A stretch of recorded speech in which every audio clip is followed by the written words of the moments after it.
Predictable 1-2 for the most part, but now, well, it's down to just two. Galway and Cork do battle tomorrow for the highest honour in the game. Well, they'll remind you down south that Lee McCarthy was a Corkman and that the cup named after him should rest by rights by the banks of the Lee. But they've become very attached to Liam over in the west these past 10 years, and a visit of the famous cup is always welcome across the Shannon. Well, in any event, all that will be sorted out at Croke Park tomorrow at around 3:30, and before that, the destination of the minor trophy will be determined as Cork and Kilkenny pit their skills against each other for the Irish Press Cup. Well, the minor teams will bring their supporters to Dublin tomorrow, anticipating a cracking match between two fine sides. But inevitably, most of the media attention will be centred on the senior showdown. Can Cork complete this remarkable comeback to hurling's big time in a little over a year? Or will Galway succeed in blowing away completely the dark clouds that descended on them just over a year ago as well? Well, if Galway do succeed, they'll be starting the 90s as they began the 80s as All-Ireland champions. And what an achievement that would be, not only for Galway, but especially for their manager, Cyril Farrell.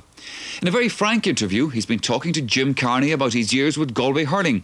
Years that have brought their varying degrees of success and failure, and a hurling dream that became a reality in September 1980. A winch and a gailve.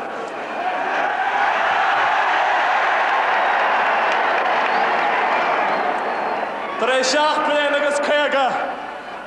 Tá craobh na hÉireann in eis an gaillimh.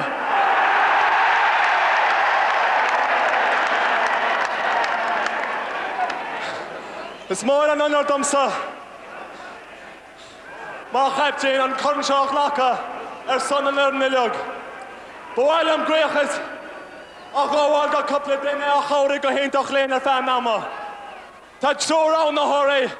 Cyril Farrell, Bernie O'Connor, agus go mór Cyril Farrell, a chuid Irelane It was unbelievable at that stage because we had so many defeats from, say, 1923 on that it was getting to the stage. I don't think people believed, they were nearly afraid to believe they could actually win. I remember being in Galway before the game and an old man came up to me, he said, if you win this game, Cyril said, I'll die happy. But by the same token, I met him 4 weeks after the game, he said, you'll have to win another one now. So that's the way it goes. In the October 79 Jim, I was appointed manager as such, so we had Vinky Flaherty and Bernie O'Connor as selectors, so I did the training and coaching and all myself because I just felt it wasn't fully blending together, the two things, you know, and I had good experience from the year before, and I'd won an All-Ireland 78 under-21s, I had a lot of them on, and we had a terrible experience, and there was a terrible will to win, will to win, but maybe a little bit afraid, so that was what we had to come over. We had to come over the fear, really, get over that. It was in every way a highly exciting occasion in 1980. Incredible scenes, Croke Park, a sea of emotion, and then that long journey home through thousands and thousands of fans, crossing the Shannon with the cup for the first time in 57 years. The scenes in the stand even on All-Ireland Day. What were the thoughts in your mind that day? Iggy Clark going up there, thousands of people cheering him, a lump in their throat. Yeah, well, Iggy got injured in the semi-final. He'd been an inspirational figure to us. I remember chatting to Iggy just down the town here that time. That I said to him, from the semi-final to the final, I want you to do a good job for me. And that I kind of fed him to the press, really, that he would take a little bit of pressure off the players, and he was quite willing to do it. And he did it very well, as far as I was concerned. So, like, when the crowd called for him, it was only natural that he go up there, because, like, Iggy is still a great club hurler, kind of a legend in his own time. Everything then in 1980 came right, Cyril, but in 81, Galway confidently expected to beat Offaly. We know now they were a great side. We didn't know that then. And for Galway, it all went sour. Yeah, well, that's the way it is in sport, Jim. Like, I was in Dublin, I suppose, for a lot of it, but, like, you had these talks that we drank champagne at half-time and we fought at half-time, like, which is crazy. Again, it was kind of supporters looking for an excuse, not accepting the fact that Offaly scored more than we did. And, like, going back to that Offaly team, I've stated many times, and again, I'd like to say like that, Offaly didn't get deserved credit at all for that All-Ireland. That was a very, very good Offaly team. They went into a league final that year playing every game away from home. A lot of us get in trouble now even to stay in Division 1 getting most of our games at home. So, like, they were a good team and proved themselves afterwards that they were the team of the decade in Leinster anyway. Pat shot is high and Pat shot is over the bar.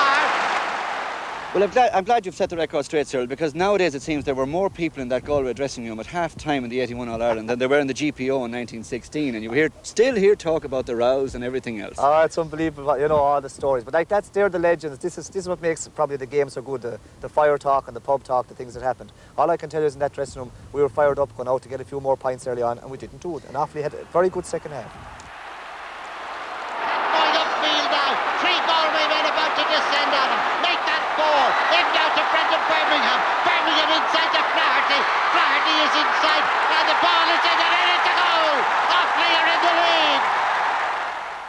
Well, having done it in 1980 and having departed the scene, what then brought you back in the mid-80s?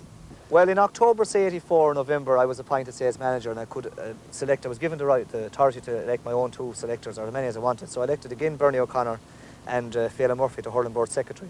So we were given a 3-year brief to try to win back in All-Ireland. And we sat down a week after being elected, and we just kind of went through the players we wanted.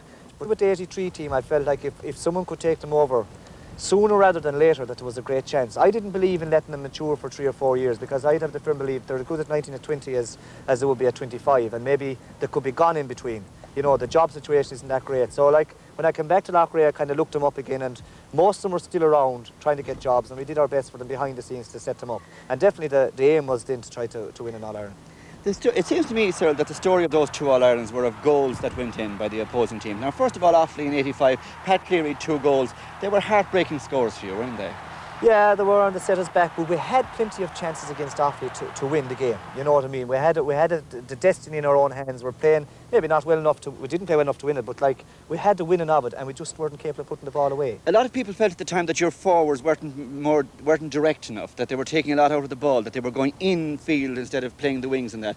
Did you at any time feel yourself as coach that you'd have to change the style of the team? Well, like that's afterwards, but the same people have been saying that the same tactics were used, like say the forwards played the same game against was it that year against Cork, and it worked. But like it's a very fickle thing. A ball can hop one day and make it look very good, and same ball the next day happened maybe to the other side and make it look, you know, not as good, you know. Now again, Cyril, it would be reasonable to expect that the young players wouldn't feel too down after losing in 85, that they might look forward to winning in 86. But in 86 you were red hot favourites against Cork. Where did that one go wrong, do you feel? Well, you know, they were all talking about the tactics and this sort of stuff. I'd always say we have none, it's just tic-tacs, stuff that you chew. But like really, Cork played better than us on the day. It was a matter of they got their game going and we didn't. Jimmy Barry Murphy trying to get it to Tomas Mulcahy, succeeding dangerously in, and a goal! Kevin Hennessy, the scorer! I might be thinking ahead to the next game against them. Whoever gets their own game going, that's the main thing. And shades again of Tomas Mulcahy and Kevin Hennessy in particular, who did a lot of damage in that 86 final. It's very funny, Jim. Last year I was watching the Waterford game against Cork, and I was actually sitting beside Tomas, and I said to him, "You should be out there." So he started laughing. He had an ankle injury, and now like he's captain this year. That's the fortunes of war, like, you know. And like Tomas, these guys are very good. They have a very good team. They're always very good hurlers, and they will be good on the day. There's no doubt about that. Again, Cyril, for all your magnificent achievements over a decade, you've taken a lot of criticism even here in Galway, and you took a lot of stick at the time for swapping your fullbacks, Conor Hayes and Sylvie Irelane. At the time, did that bother you very much? Maybe 10 years ago, Jim, but not now, in the sense that, you see, it's a sign of how interested the people are. They'll go to the fireside or they'll go to the pub, and they'll have all these like hypothetical questions, if this and if that. The big thing is that their team never has to play. You don't ever know how good they are. And like we'd be in training, you know, nearly full time, and we'd know what would be happening, and we'd put out the best team, what we consider the best team. Now, well and good, may not click on the day, but that's in the hands of the gods, really. Well, particularly, Cyril, because you rated Cork so highly on their performance in 86, it must then have been doubly difficult for you to look ahead to 87. The young players had now lost 2. Was there a danger that the team might collapse at that stage, and that you yourself might lose heart? Well, whatever about losing heart, there was a grave danger that we'd never come again, because people were saying, "Oh, you'll win the third one." But like at this stage, there was question marks coming in. Were they good enough on the big day? Because a lot of the players, while they played well in semi-finals, just hadn't put it together on the big day. And maybe one end of the field would play good one day, and the other end wouldn't play that good that day. So like it was a matter of putting it all together. So we had to start all over again, and it wasn't easy. There's no doubt about that. Now in 85 and 86, perhaps there was a lack of fluency in the team's performance on the field, but in 87 then against Tipperary in the semi-final, first of all, a fabulous move early on in the game that yielded a goal by Martin Nocton. How was that built up? Where did that teamwork come from? Well, at this stage now we're together for 3 years, and I suppose a kind of an unsung hero in the whole lot of it. Like we had a lot of young fellas coming along. Now Nocton was a fella that never played much at all at minor under 21 level. But like the likes of Brendan Linsky, who I went back for under much criticism down here, to do a job for me. He came in and fitted into a pattern for us, did the job that he was asked to do, and he was kind of a vital cog in his own way in that setup. In the semi-finals was a kind of a classical game. The final was a wet day. Kilkenny played good, hard hurling. We had to meet it head on. And there it was, our defence went into the game kind of under pressure, and they came up trumps. And after saying that, the Kilkenny defence played fantastic. The likes of Joe Hennessy and Jerry Henderson. Joe Hennessy gave a display that day, cornerback, you know, brilliant. And Jerry Henderson not far behind him. Jerry would always be good at big day. Stripping inside, some ball by Cummins again. That's the second splendid save he's made. Tommy Lennon, high over the bar, and there's just a point in it. Ian O'Ryan, dodging around Sean Fennelly, and it's Ian O'Ryan, solo burst. This is the stuff of which championship dreams are made. Ger Henderson breaking it up. Joe Cooney picking up that loose ball. Converging on goal, looking for an insurance goal for Galway. Joe Cooney, hand pass to Ian Ryan to Noel Lane. The shot, saved by Kevin Gates. Goal! It's gone in. You have now won the All-Ireland back, Cyril. In what way did you feel vindicated that your patience had paid off over the years? Well, Jim, I was really delighted for the fellas in the set-up, the backroom team. You see, we have a kind of a backroom team, Bernie and Phelan with the two selectors. Dr. Michael McGlynn would be very close to us, and Colin Flynn, our physio. They're the five, they're very tight. We meet every night after training, we have a chat, see how things are going. And for the lads that put all the work in, like, that's okay, you'll be happy for Galway as well, but basically we have to do it for ourselves, and then everything else follows, you know. Can I just ask you about that, Cyril? I mean, take Meath, Sean Boylan, a good friend of your own. Tony Brennan and Pat Reynolds are with him for years and years. I'd say he wouldn't like to go out without them. You've got Bernie and Phelan. Everybody knows them, but nobody knows really what they do. What do they do? Well, they're in, they have as much say as I have in selecting the team. They're in on that. And on the day of the match, like, I give them specific... Bernie now on the day of the match would be more or less maybe observing the backs. Take his word, what's happening, you know, if I didn't see it myself. Failing be on the forward play. And like, his word again goes in the forward play. That's the way we work. We work in 3 sections and just have a little, you know, huddle about it for a minute or two. But you have to have complete belief in the fellas with you. If you don't, like, there's no good to you, you know. Right. Now, you've won the All-Ireland again in 87. Now, looking ahead to 88, it was obviously going to be hard again, but again you triumphed. How different was it preparing a team that were champions to retain it? Well, the funny thing is, it wasn't any easier in the sense that the modern day winning, Jim, it's gone very commercial in the sense that, well, always you'd have dinner socials, they're par for the course, but now, like, you have fellas doing fashion shows, fellas open pubs, fellas opening garages, and it's part and parcel of the game, but it takes its toll. It's very hard to get them back down to do the ordinary graft again, and that's what has to be done. So, like, you'd have to start earlier and even do more after winning. That's the way it works out. And in 1988 you managed to keep the team highly motivated, and they won. Towards Noel Lane it comes, battling with Conor O'Donovan. Lane, a goal! Noel Lane! That particular All-Ireland was the 2 in a row. Again, there was talk of the 3 in a row. I know that managers hate talk of 3 in a row. Well, here in Galway, you'd have to smile at times, Jim, because they talk about, you know, win 1 and you win 2 or 3 in a row, like, and we have, like, let's face it, we've only won 4 in the history of the hurling, and like, it's kind of crazy talk, really. It puts undue pressure on players, but like, we'd really kind of put their nose down to work hard that you win this one, because like, there's no soft one, but it's there every year to be won. It's the same All-Ireland. It's the same thing you have to do. And last year, of course, then, going for the 3 in a row, there was the Keady affair. Now, I don't want to go too deeply into this, sir, but that must have taken a lot out of you as manager and the man most closely involved with the team. Well, it was sad to see the way he was treated, because we all know that he played in New York, but like, we also all know that every other player, good top players, not mediocre ones, played in New York as well. I know that they've changed the rule back around to suit themselves again this year, but like, we knew that Keady would be gone. For 10 weeks we'd worked without him. Knockton was a terrible loss. He just went a week beforehand. But like, people say, well, it affected our game, but like, that's a very easy excuse, and that lets players off the hook. The point was that Tipperary played much better than we did. Even though we're only down a few points at half-time, they were dictating the pace. We never got our own game going at all. Maybe in the last 2 minutes when we're down to 13 or 14 men. That's the only time we really hurled. And you would probably have felt, Cyril, that Tipperary were going to win one anyway. Like, Tipperary, on the run of the thing for the last 3 or 4 years, it was tit for tat. They had a very good team, and they deserved to beat us on that day. Can you be cold and ruthless and calculating and dropping guys if they don't give it to you? Well, like, there's no half measures, you know, like, at that level, if they're good enough, it's terrible to see fellas with ability that aren't just given to you. Now, they're all different and you have to handle them different. No individual is the same and you can't be the same with every one of them.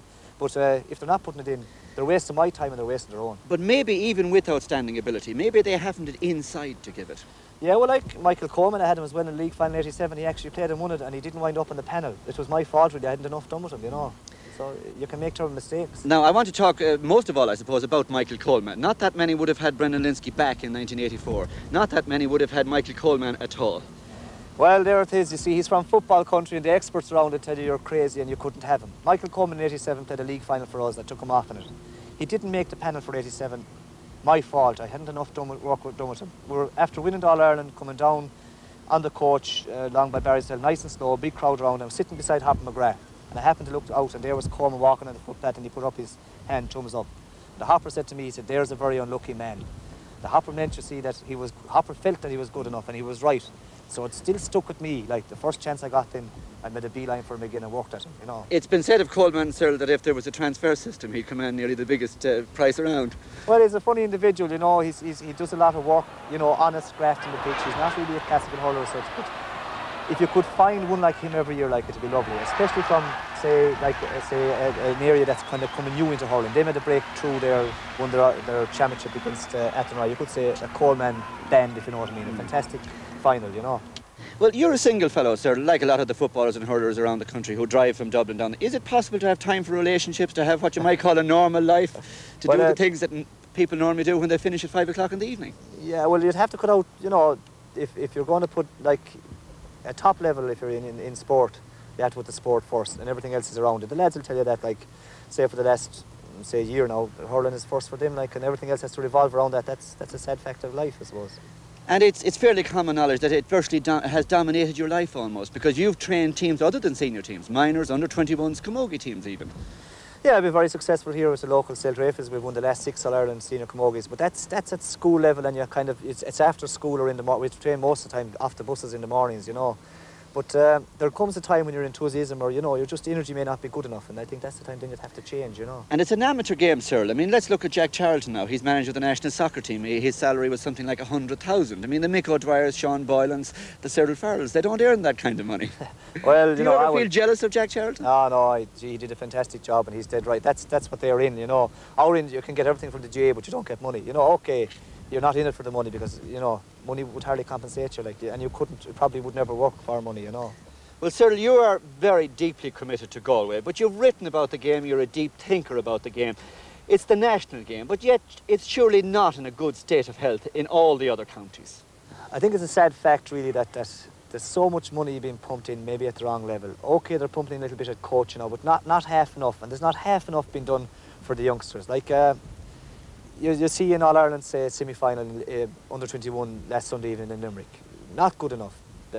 Grass long, the same in Tullamore, pitch perfect, but like there's not enough being made of the underage players. Like, that's where they all come from. It doesn't matter whether Galway are playing or Clare or someone else. Like, it's the youth that we should be involved in even a lot more. Like, they'll have to do a rethink on underage hurling, really, you know, and put a lot more into it and put a lot more glamour into it as well.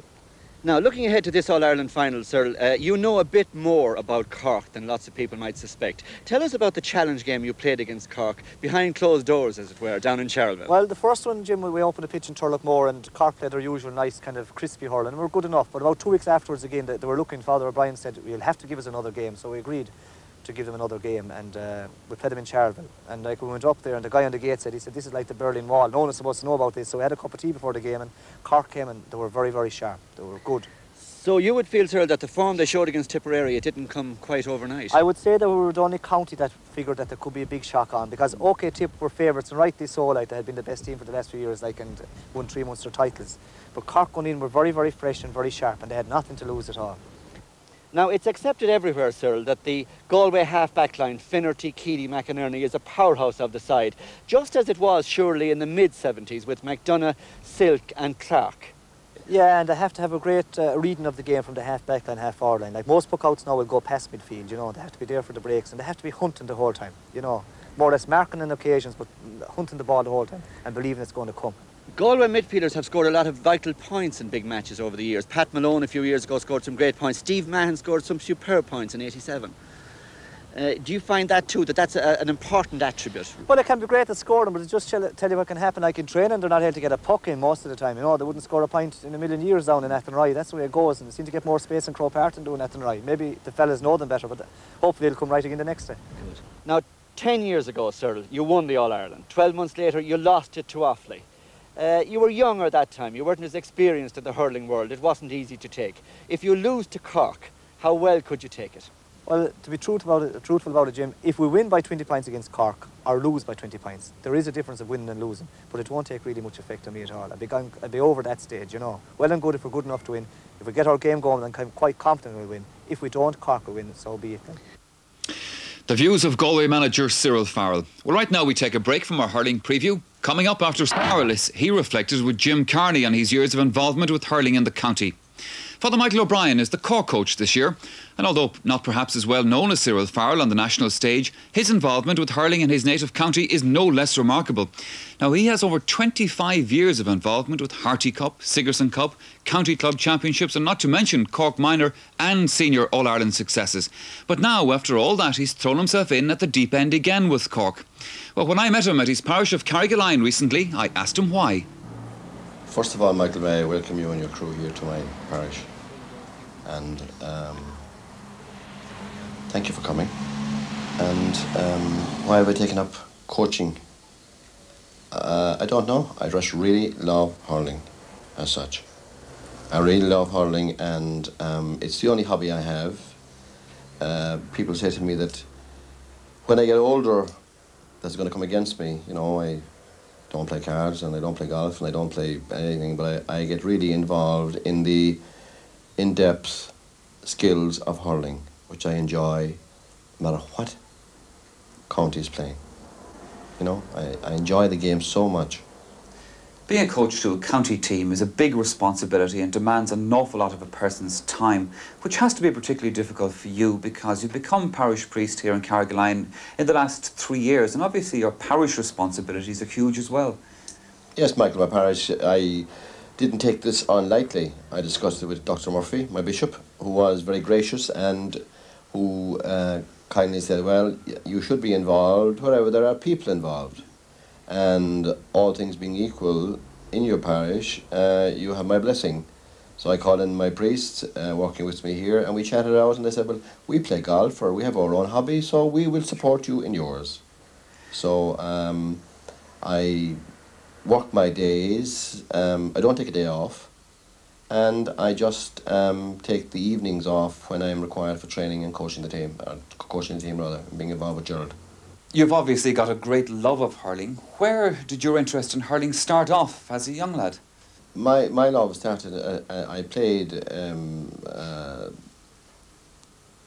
national school at Valley Rover. Actually, I was on the same hurling team. I remember being a young fellow on the same hurling team as Conor Murphy. And I had the great privilege of playing with him. And I went on from there to Ferris, and I played in Ferris, and I was on and off Harty Cup teams, and I was sub here, and I was very, believe it or not, like I'm 15 stone now, but I was about, I don't know, about 6 stone and a quarter or something like that. I needed 7 stone, you know. I wouldn't do it all against fellas like Tony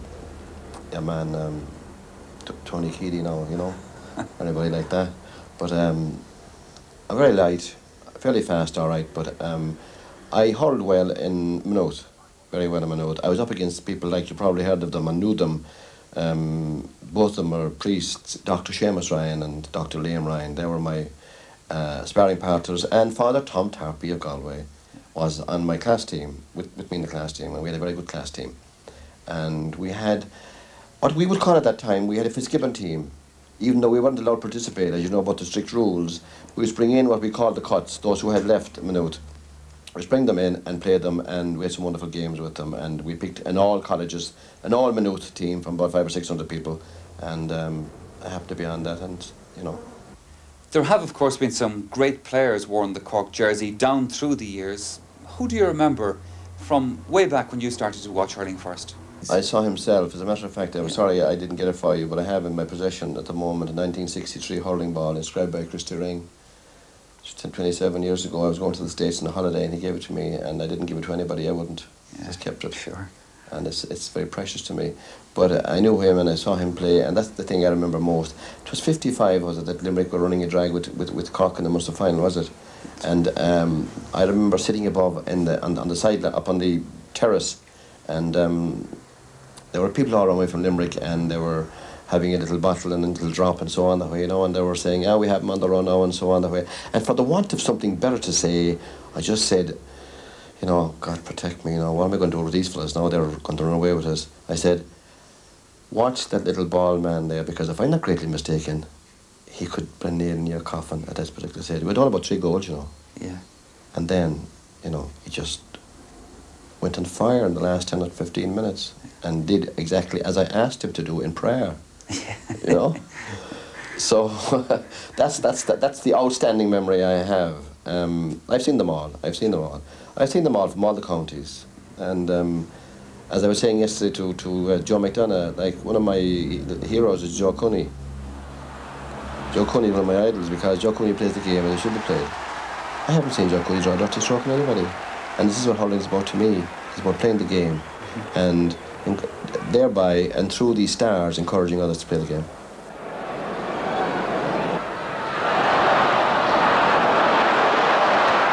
We're talking about ones you definitely won. Fitzgibbon Cup, an incredible run of success. Absolutely, yeah. Absolutely. Absolutely. I went into college in 80.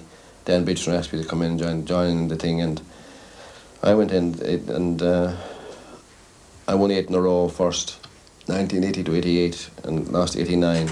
And then back in Cork, so I said, well, banks of my own lovely league, got to win it here in Cork. And Nicky English sent me a card, and he said, I don't think they'll take the cup off you, because he said, I can still see, I can now see you running up the marina with that cup under your arm, he said. And we won it again. We won it 9 out of 10. You mentioned Nicky English, and he was one of the people that went through your hands. Well, Nicky's special to me, very special to me, and I think we're special to one another in this way, that Nicky's both a beautiful hurler and a gentleman. Absolutely beautiful hurler and gentleman. And, you know, I think the name of the game to me is skill.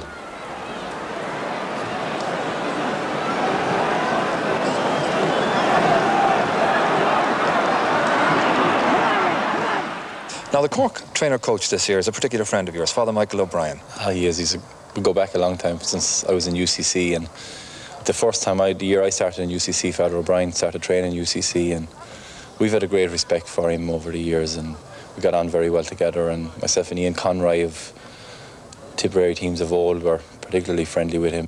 1984, the centenary year. Yeah. That was a bit different, and a successful year again, of course, for Cork. It was. I was joint coach with Justin, and we had a good team then, and played, of course, in the birthplace of hurling in Thurles. But I think the biggest stroke of all that I pulled that day was that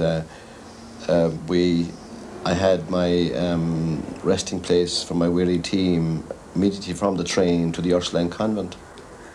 And it's very amusing to see 2 nuns swinging off an iron gate on either side of it, and I said, if any car gets in that gate, only the coach, then you're going to be in trouble. So the 2 nuns swung off the gate and bang, like Alcatraz, you know, locked in completely. The chairman, Derry Gowan of the time, came to the front door, and I made this deal with the Reverend Mother. I said, I don't care who comes to that door. And he said, excuse me, sister, the Cork team there? I said, no. And then Jimmy Barry Murphy was walking around the grounds, you know, and he looked up and he saw a helicopter. He says, good God, he said, Derry Gowan's got a helicopter, he can't find us. He went around to the other convents and schools and so on that way, you know. But that was a master stroke, because the fascination of the nuns and it took all the pressure off them. Back come Cork again. From Oswald Cahy, Pat Fleury, and there's a nice pass in now. Jimmy Barry Murphy, he shot in it. It's a goal! This is Pat Fleury and this is Kevin Hennessy. Hennessy going right through. Back out now to Jimmy Barry Murphy. Jimmy along the ground. Goal! And Shawnee Leary going in, a shot, and it is another. No, it's not. It is. It's a goal by Shawnee Leary. King goal himself. And there he is, proud as could be, and rightly so. They've broken back. So many of the players in the present Cork panel have been with you at one stage or another, particularly in Fitzgibbon Cup, so you're well used to those players and they're well used to you. That's correct, Michael. On the present panel at the moment, which is the extended panel, we have 6 UCC Fitzgibbon players, and I have a number of the 78, 79 minor team, namely Joe Cunningham, Kevin Hennessy. I don't have to naming people because I'll probably leave somebody out.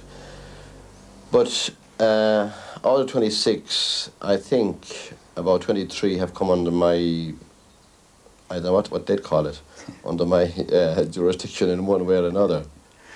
Well, a lot of the present Cork panel have been with you down through the years in various teams, especially during the Fitzgibbon Cup era. They're obviously well used to you and you to them. Is it now become a sort of almost a, how do I put it, a father-son relationship, or do you prefer to stand back them? Are you still tough with them? Yes. Basically? Yes. You can't. I mean, I'm friendly with a lot of them, but that doesn't stop me from giving them stick when necessary and putting the boot in, because I look at it that it's my duty to do that. I can pat a fella on the back all the time and he can be dismal on a game. So I've got to be the big bad wolf all the time. Do different players though need different approach? Oh yes, oh undoubtedly. They need, you think them all out and you encourage some and you give some more little toe here and there, and you tell them the facts of life, more of them, but you've got to know your men very well. And that is the basis of the whole scene before you start anything, is knowing them and getting discipline. That's how you build discipline into them, by your approach to the person as an individual that you're dealing with, because unless you've got the person right, then you haven't got a team. If one fellow decides to be a maverick, or two, then you had it. Sure. It's an approach I know that Cyril Farrell in Galway also takes. It's what you might call, I suppose, the man management approach to the team. That's right, he does. He does. He looks. As he said himself recently, he said, if you don't play and reach my standard, he said, I got a fellow waiting to take your place. We must not forget, of course, that Cork is going for the double in hurling and football this year. Now, the last time that was attempted was 1956. Does that put extra pressure on the hurlers to pull up the first part of the double, say? It doesn't really, because I'm not thinking about it. And I certainly won't be telling my team anything about it. And I know Billy Morgan is quite annoyed also about this hype about a double.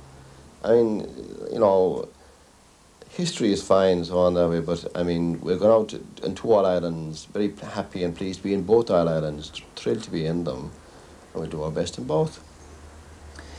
It does pose, I suppose, a happy problem for 1 or 2 of the Cork players who are involved in both the football and the hurling, Teddy McCarthy and Dennis Walsh. Is it a particularly difficult time for them? Do you have to sort of go a little bit easier on them because of their commitments to both the hurlers and the footballers? Well, you do. Yeah, you have to take it easy with it. You have to measure it. I have to be in Gerald and myself have to be talking to Billy and so on that way, and we have very good relationship, and you know, interchange when necessary. Now, you're not, of course, only involved yourself in running this Cork team, as I'm sure you'd be the first to admit. Gerald McCarthy is also very much involved in it. Does he take a different approach to you? What's the role of one against the other with the Cork team? Gerald would be considered a very quiet fellow, and talk to them quietly and coax them and so on that way, whereas I told you my role is like, we're opposites, if you like. I put the boot in, and he's been through it, like, you know, all, and he knows the score, and he has been an exhibitionist in his own right, and we get on very well. We discuss everything, every single aspect, and he'll discuss my areas and I'll discuss his areas, and we'll wonder about how fit they are. He's the trainer, and I'll wonder how, he'll wonder, I'll say, are you happy with the skills, etc., and we work together. I suspect it's probably a very good thing for a management setup to have one being perhaps the foil for the other to some degree. Well, no, you have to ask the players that, you know, because I'm sure they all have secret bows and arrows, you know, with the red jersey and the Indian sign kind of thing on me. That could be shot in the dark. And indeed, he wouldn't be the first coach that has happened to. Cork's father Michael O'Brien there.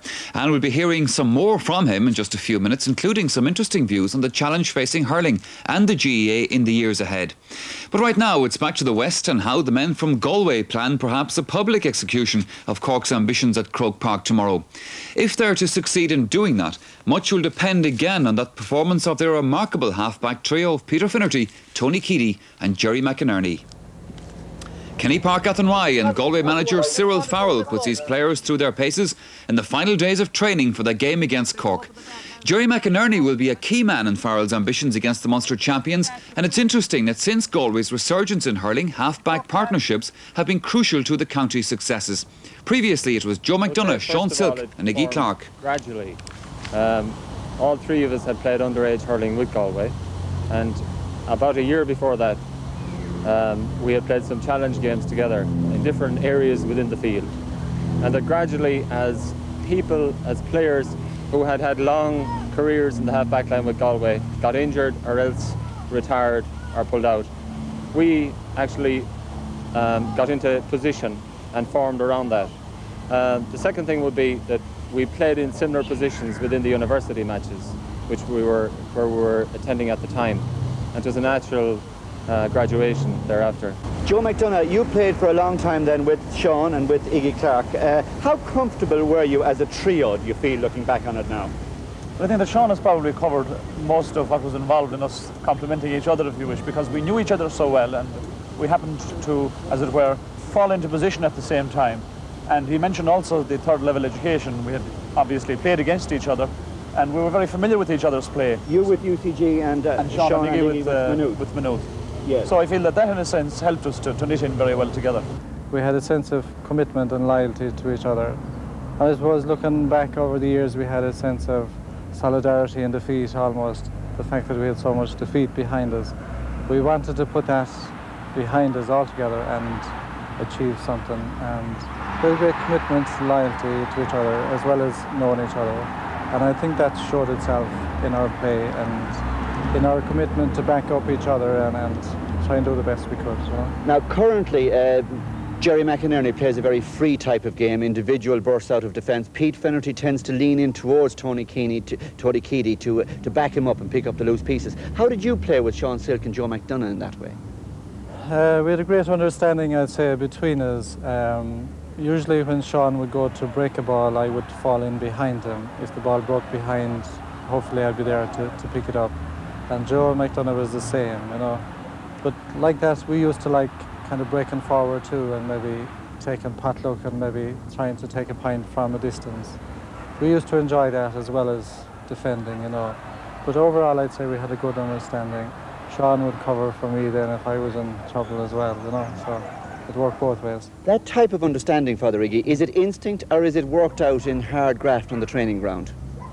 It's probably a lot of instinct, I'd say, and it's probably just a commitment to each other and the fact that you really want to win or you want to achieve, and you're going to back each other up naturally and talk to each other and urge each other on the field.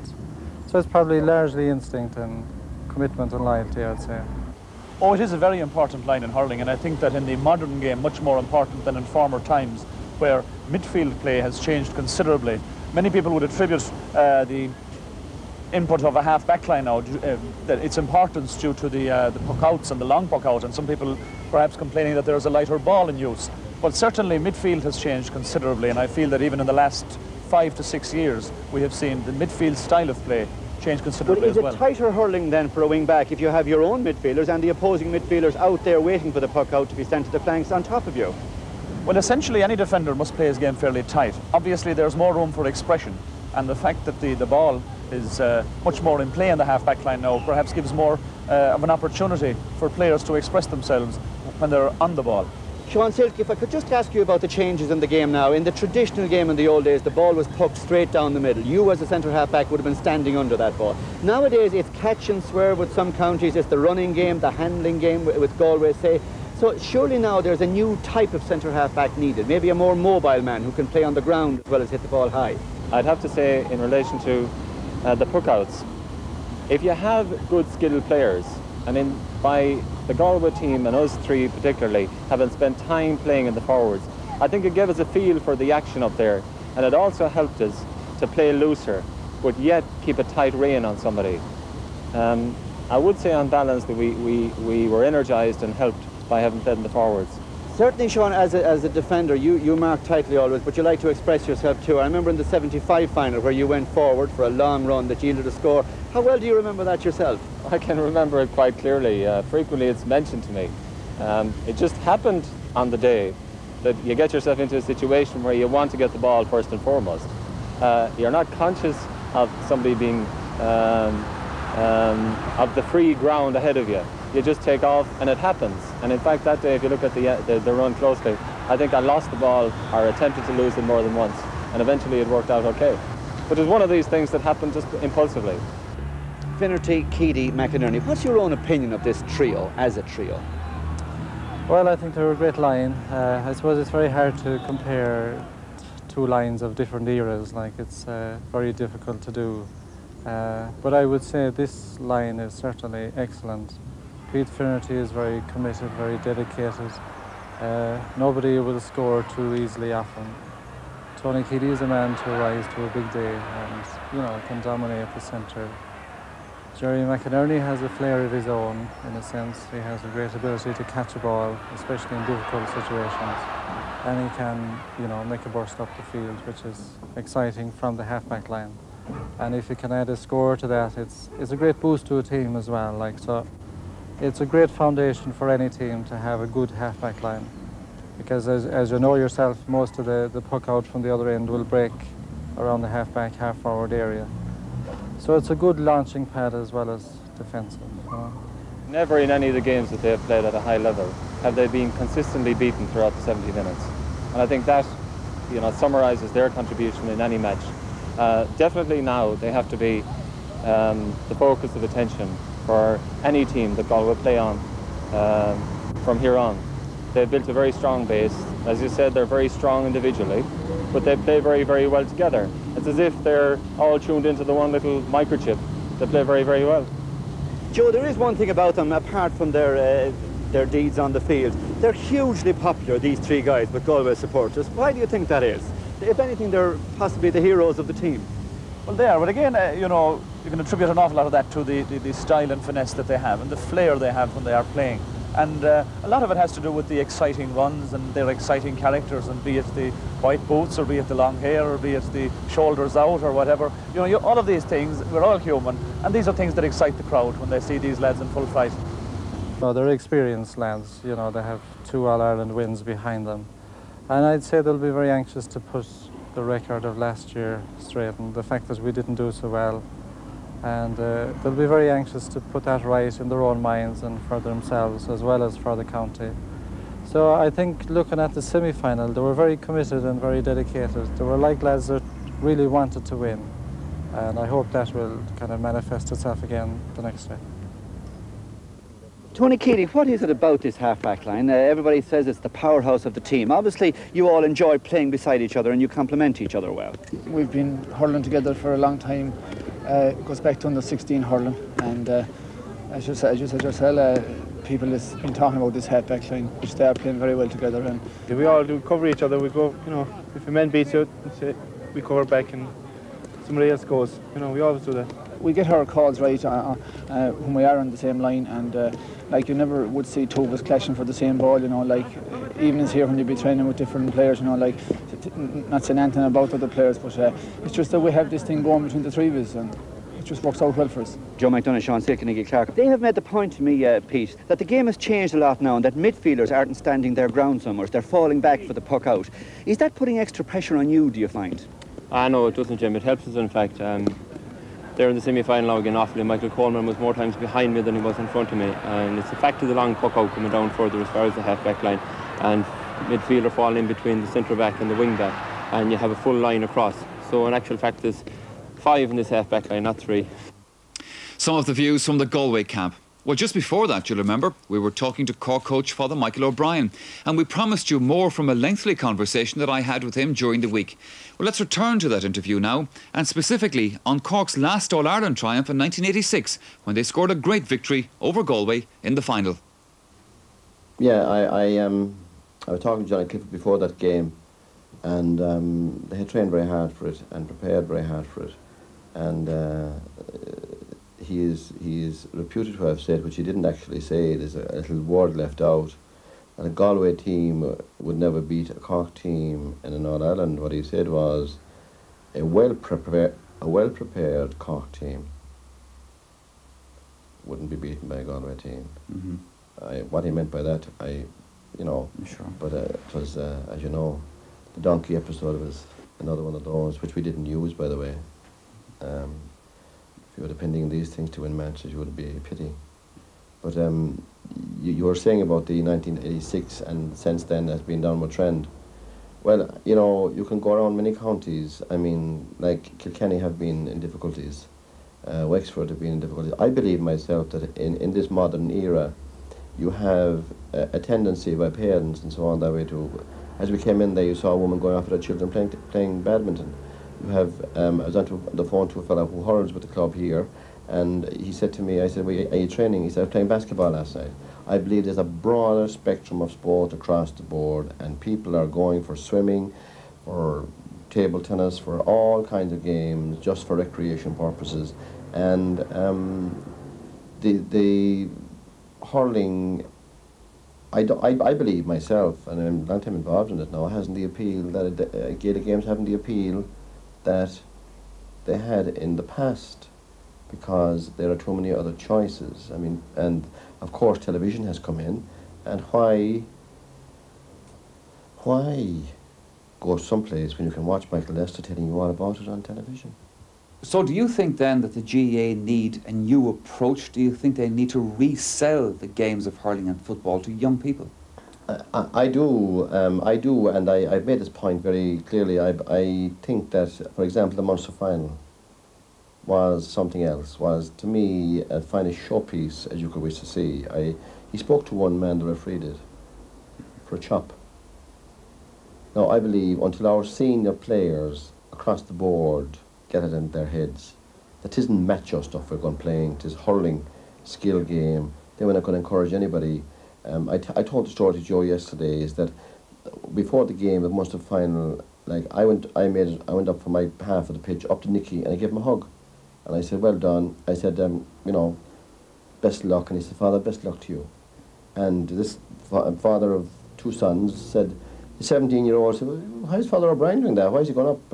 You know, he's a coach in the opposition. He said, they're friends. And that's how I see the thing. I've made more friends in hurling than I want to, you know, that I'm so proud of and so happy about. But to go back to your question again, simply, this is my opinion, is that we will have to be doing more in common low class Gael. We will have to be doing more, devising more means, not to take them away from anybody else. Mm-hmm. But if you sell if you want to sell a product, I think you've got to be very positive about the way you sell it. And numerically, having a lot of games isn't quite sufficient. I believe that the skills of the game, through which young fellas get real enjoyment, will sell our games. And therefore, I am a firm believer in coaching and taking boys aside and girls and Clogie and so on that way, and teaching them how to hurl.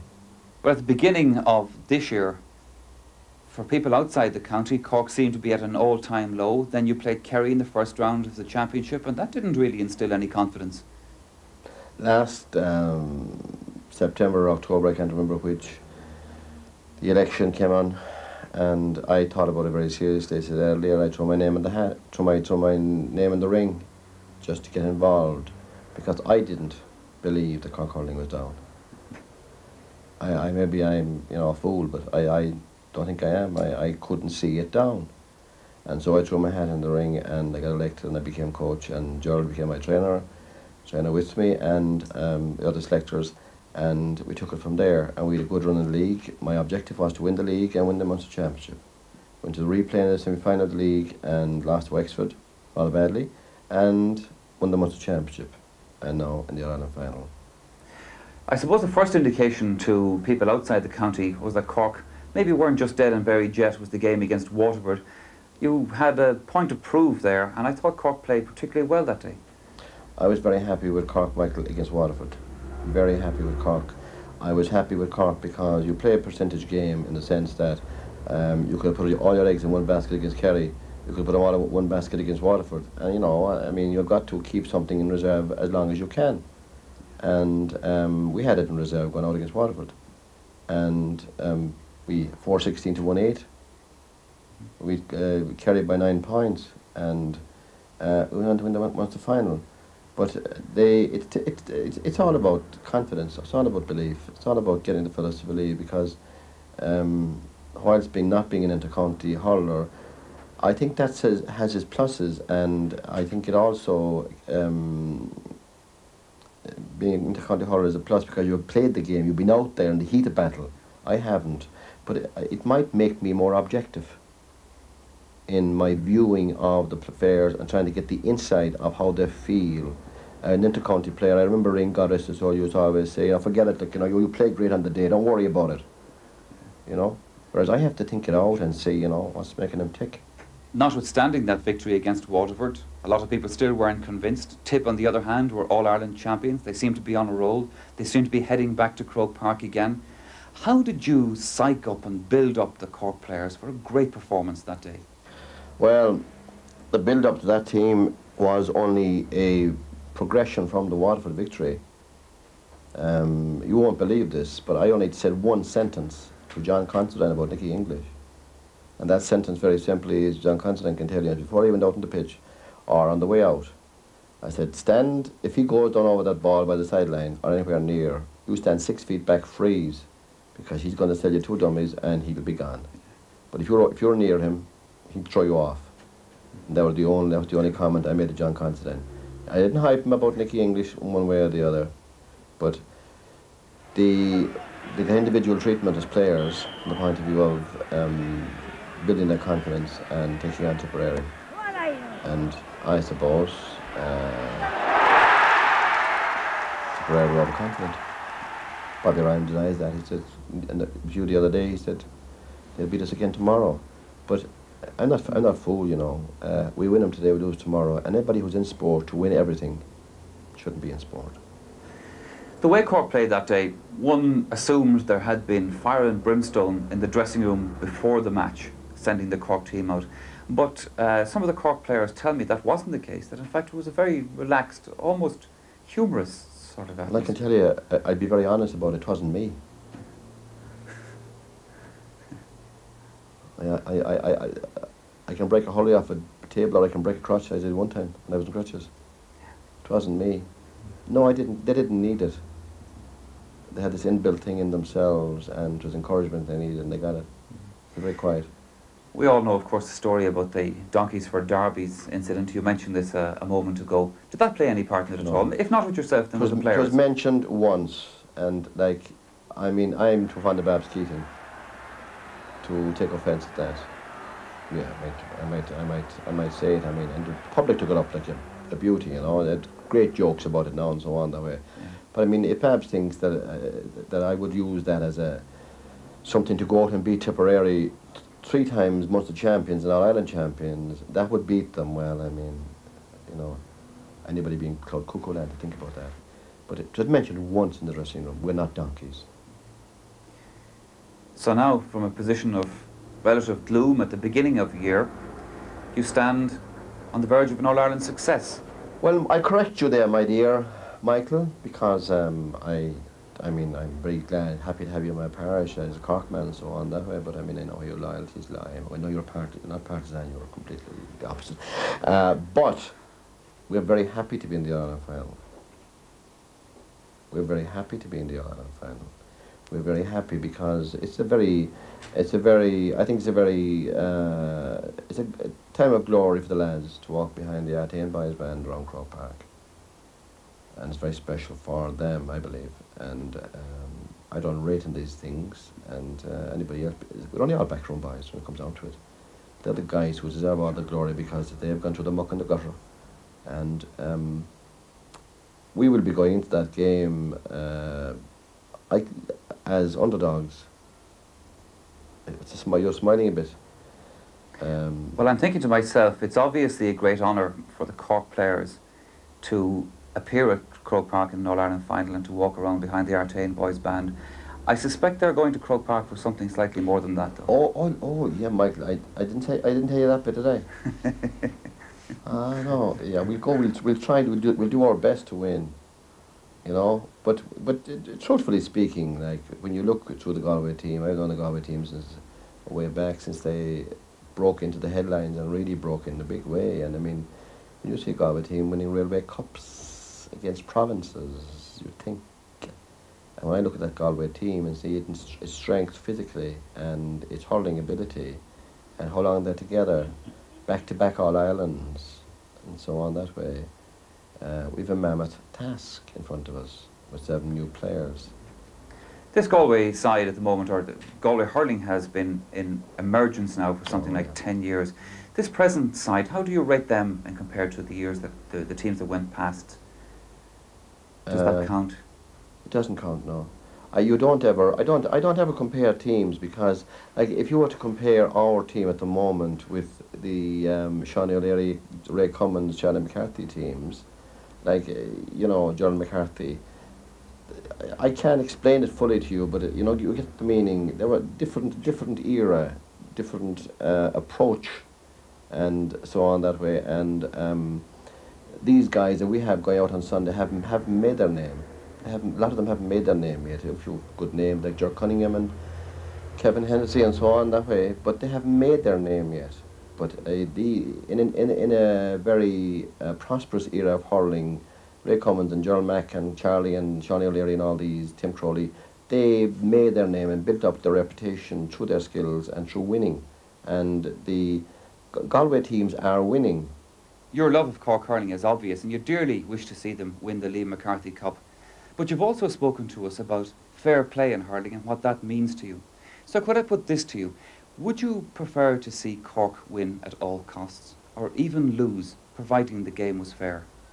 I want hurling to win on the first Sunday in September, and I wouldn't have the taking of it, but I would be gone out of Croke Park if I was party to dirt and to uncalled for strokes in the game. I've lived that way all my life, and I continue to end that way. The dignity of the person is embellished by the skills of the game and shouldn't be deliberately harmed in that process. Well, hopefully tomorrow's match will be an example of all that's best in hurling. And we've been hearing the thoughts of some of the Galway players.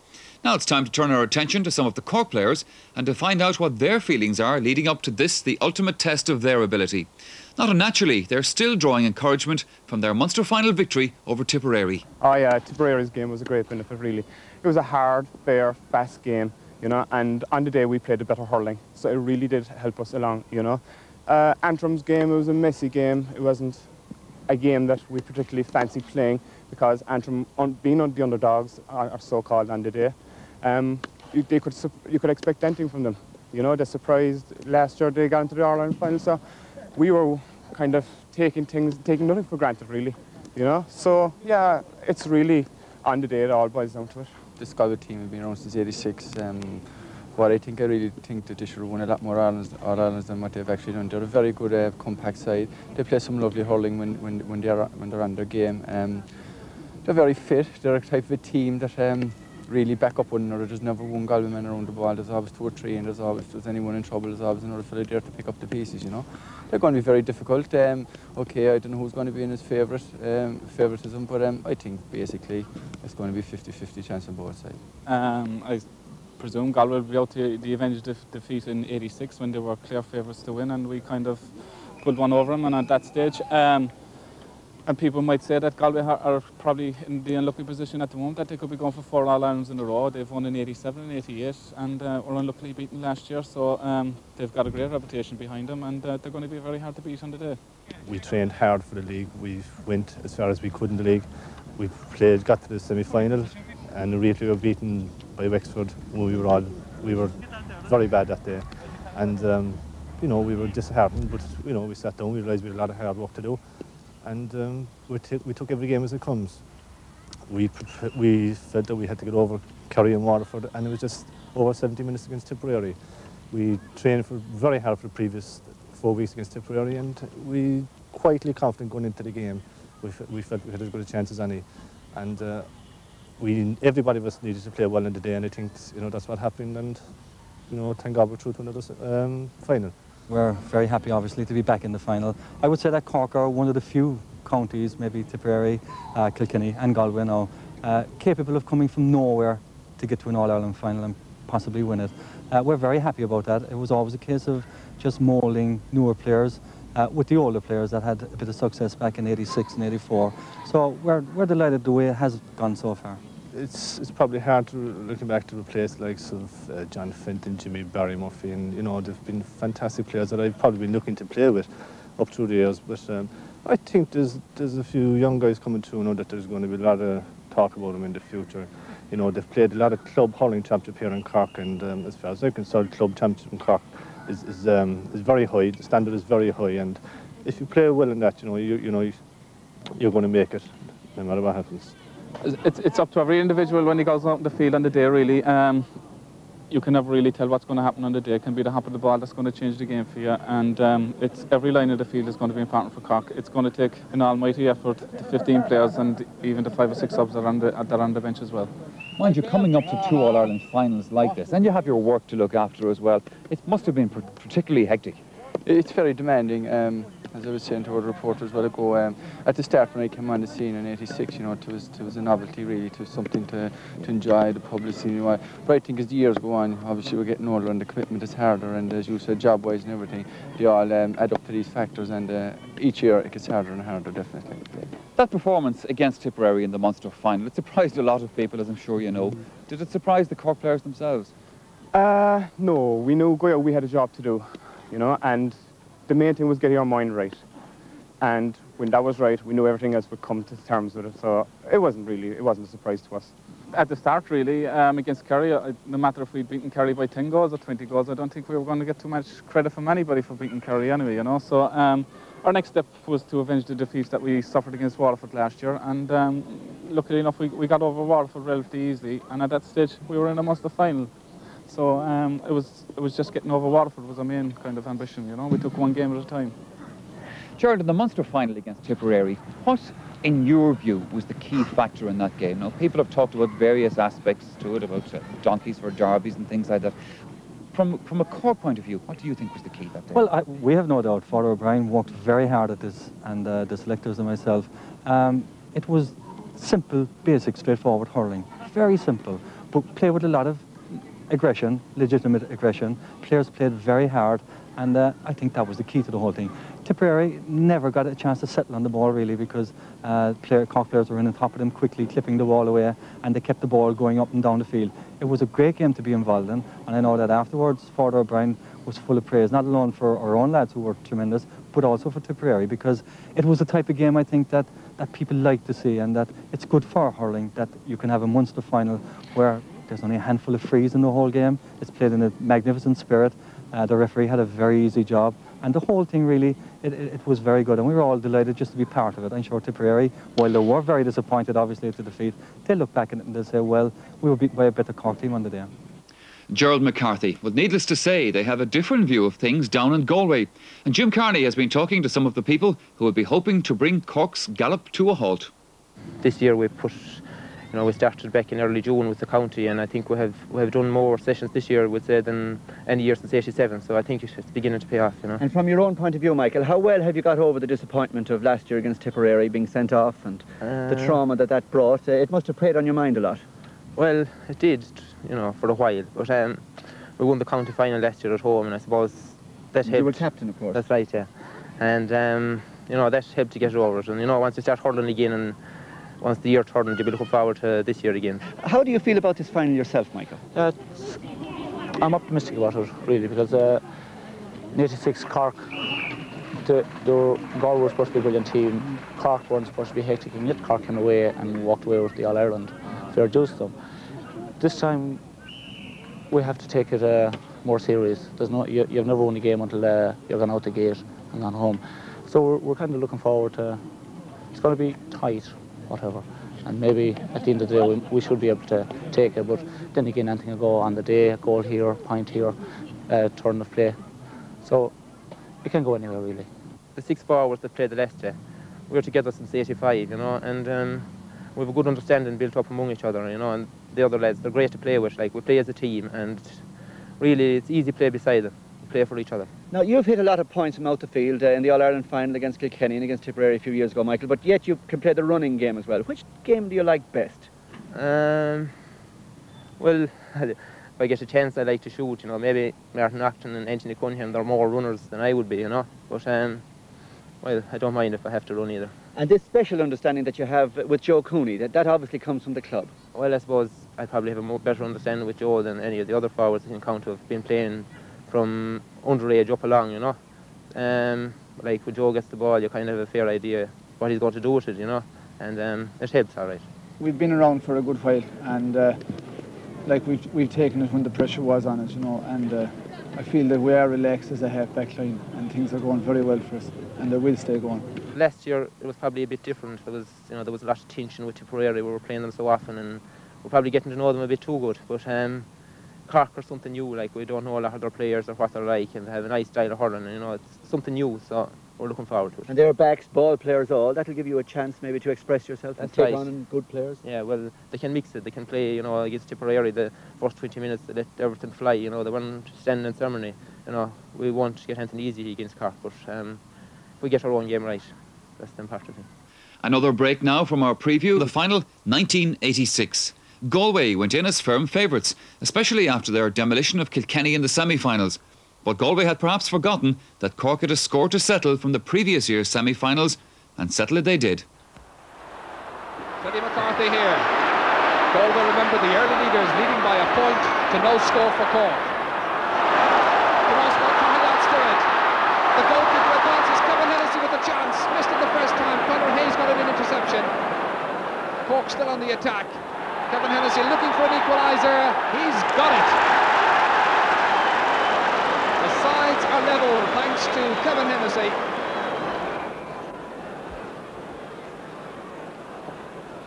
And every indication really that Cork are going to use every opportunity in attack to test the young goalkeeper John Commons. But Hartnett fouled, free to Cork.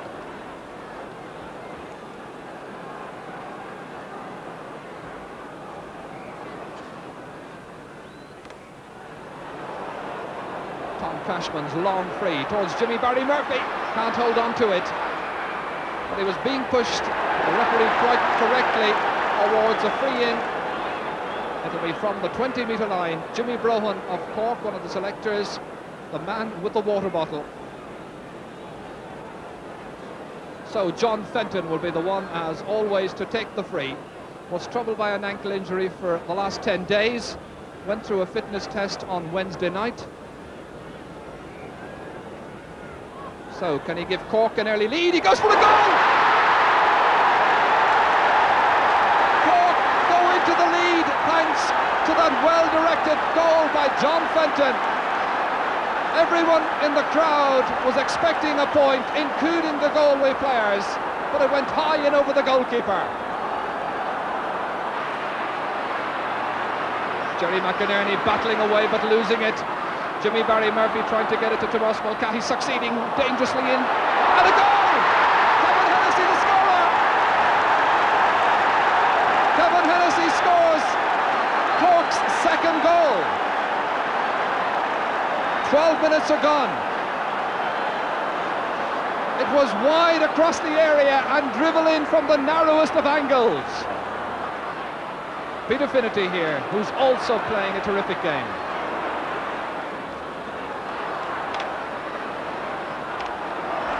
Hard pulling, Dennis Walsh gets it.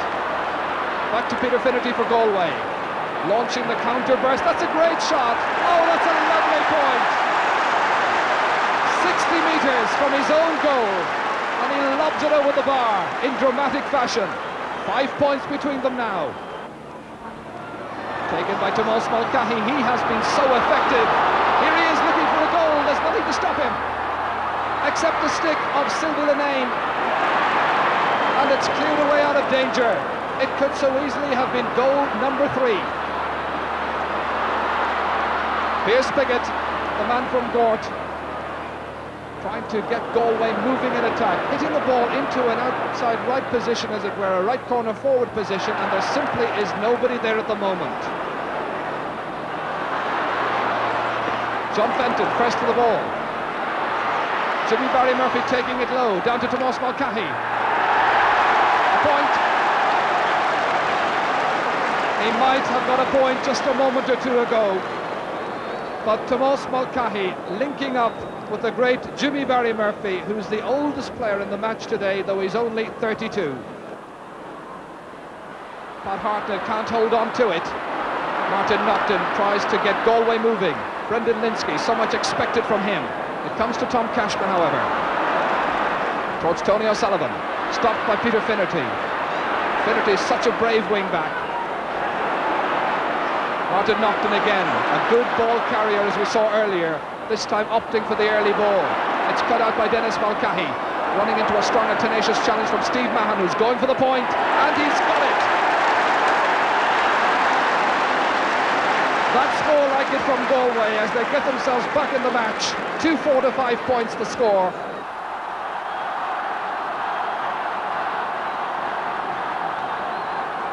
Oh, a lovely catch by Jerry McInerney. The two wing-backs for Galway are playing very, very well.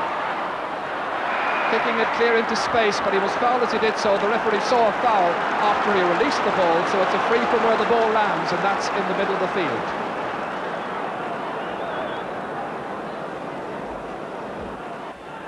Tony Keady's free, and it's a point. That's a real rallying point. The fans of the maroon and white, they don't want to see their team defeated yet again. So 3 points between the teams. Were Galway to lose this final, remember, it would be their 5th loss in an All-Ireland final in 6 attempts since 1975. And that's Keady again. Pierce Piggott towards Martin Nocton, stopped by Pat Hartnett. Here's Brendan Linsky, going further and further back into his own half of the field, however. Getting nothing lightly. Teddy McCarthy breaks the stick, throws it away in disgust. It's a free to Galway.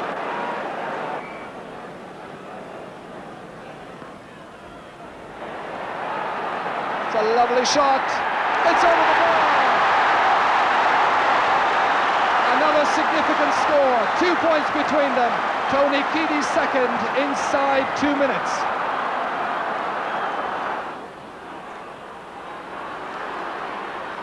We haven't seen any sign of a replacement so far for Brendan Linsky, and I think Brendan Linsky may well be on his way to get some medical attention.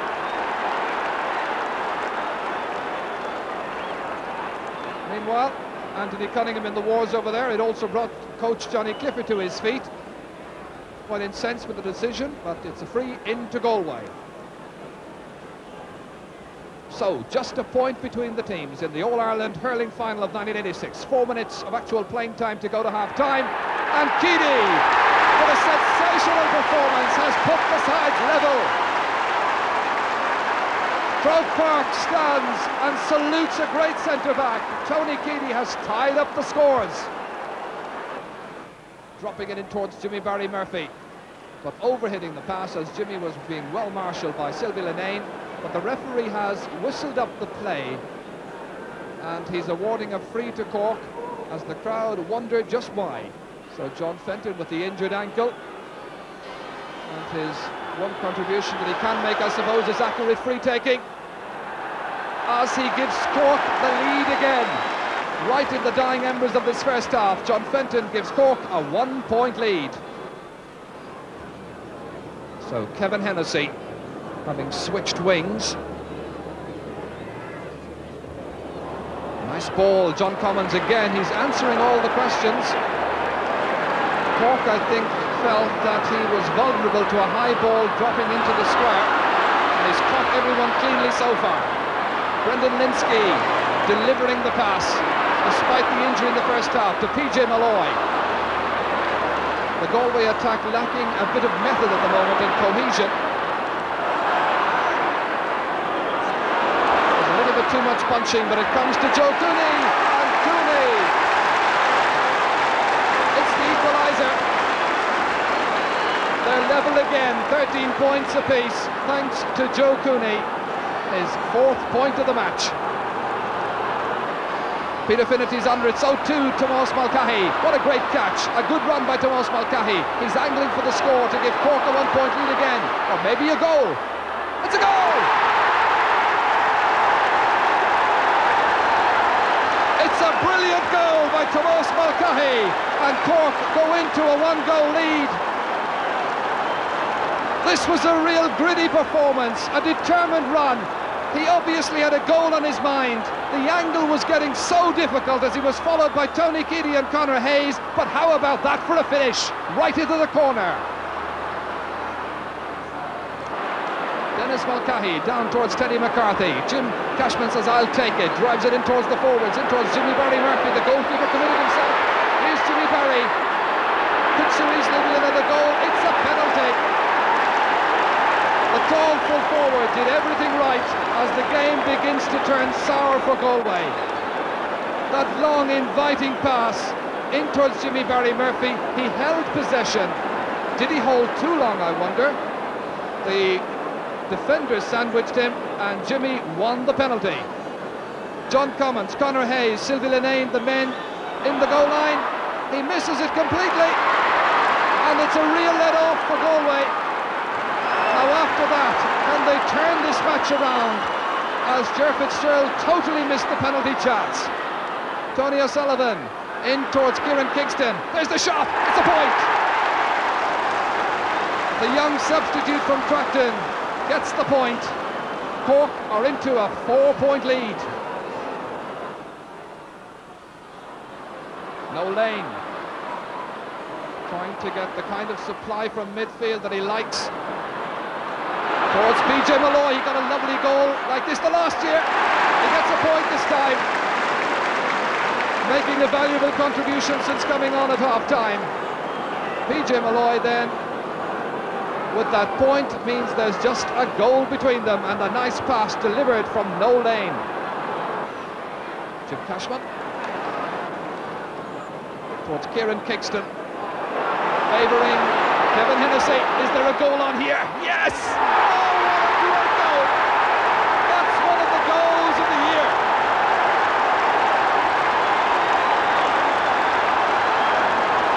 "25 minutes of the second half gone. With a determined run, a look to the corner, and Kevin Hennessy scores his second goal, Cork's fourth.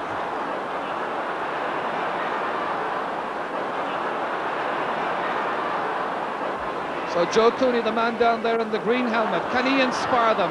Michael Connolly, we haven't seen too much of him since he came on. To Tony Kilkenny, great stop! It's still lying there, however. It could go just about anywhere, it's a goal! It's a Galway goal, but the referee says no. The referee says, wait a minute. The umpire had signalled with the green flag that it was a goal. The referee's placing the ball on the 20-metre line. And it's a free in instead. This is it again in slow motion. Saved brilliantly by Ger Cunningham. It could just about have gone anywhere. Michael Connolly just inches away from the line. And eventually it did go in. John Commons, the goalkeeper, who's taking the 20-metre free. There are 6 players lining up on the goal line. Are there too many? We'll see. It's a goal! John Commons with a great goal for Galway from the 20-metre line. And how about that for a race back? No Lane towards Peter Murphy. Inside him is Michael Connolly if he delivers the pass in quickly. Michael Connolly is now picked up, however. Tom Cashman under it. There's Michael Connolly with no Lane. Galway looking for a second goal. Maybe they'll get it. Great stop! It's there from PJ Malloy. Is it enough? There's only a minute left.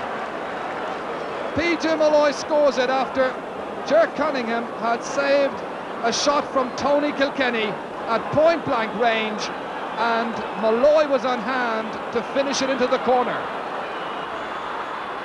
Good shoulder by Jerry McInerney for Galway. So Galway, can they get another goal? It's not over by any means. Joe Cooney, 20 seconds left. There'll be little injury time to add on. Dennis Walsh, Cork will want to keep possession or go for points. Jimmy Barry, can he finish with a flourish? Yes! He punches the air with delight, puts 4 points between the teams, and that's probably breathing space. So now, play will continue with the puck out, and there it is! Cork have won the All-Ireland! champions for the 26th time. Another day of disappointment for Galway, but unrestrained joy on the terraces of Hill 16 as these Cork supporters celebrate. And on that note, I leave you now in this special preview. But of course, we're not finished.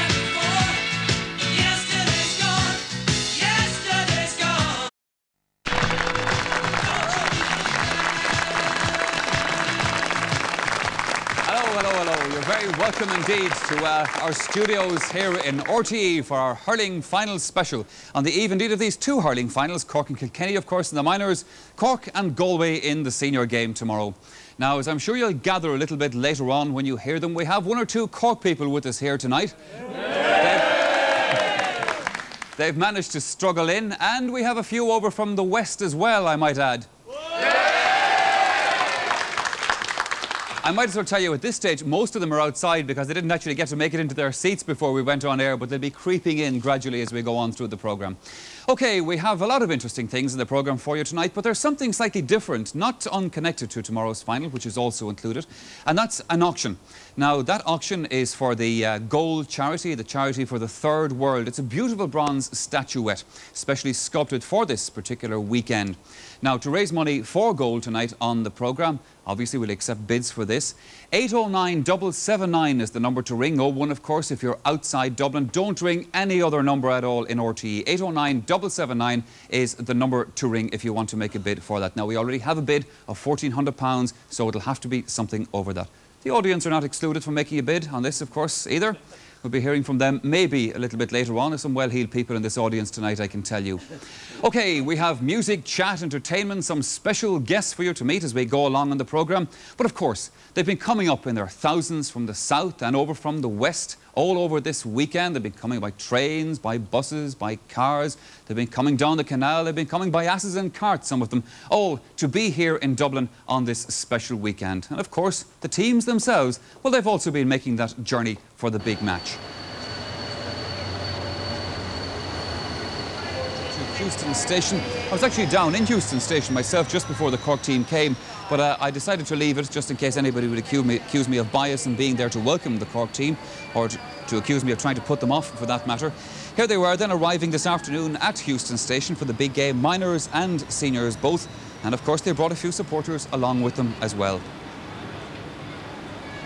Do they all look fit and healthy, do you think? Now they're looking in pretty good shape. Boarding the boats, coaches Kevin Hennessy just getting on there. There's, of course, Tomás Mulcahy will need very little introduction to anybody down in Cork. And Father Michael O'Brien, the Cork coach, the big task this weekend. Cork 90, it says. Tomás there and another man getting onto the coach with him, Jim Cashman. A lot perhaps will depend on Jim this weekend.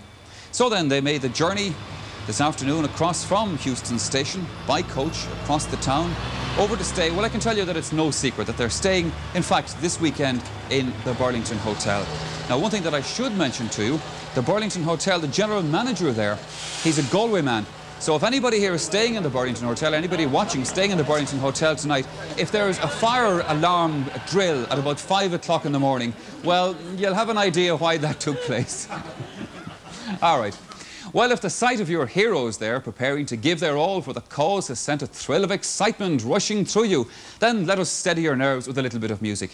Now, this is a song especially for all our Cork friends here and at home. No prizes at all for guessing what it is, but we've engaged one of the country's top female vocalists to sing it. Now, that, of course, doesn't exclude our studio audience from joining in, but we'll let her start it anyway. Would you welcome, please, ladies and gentlemen, one of the top country singers in the country, Philomena Begley.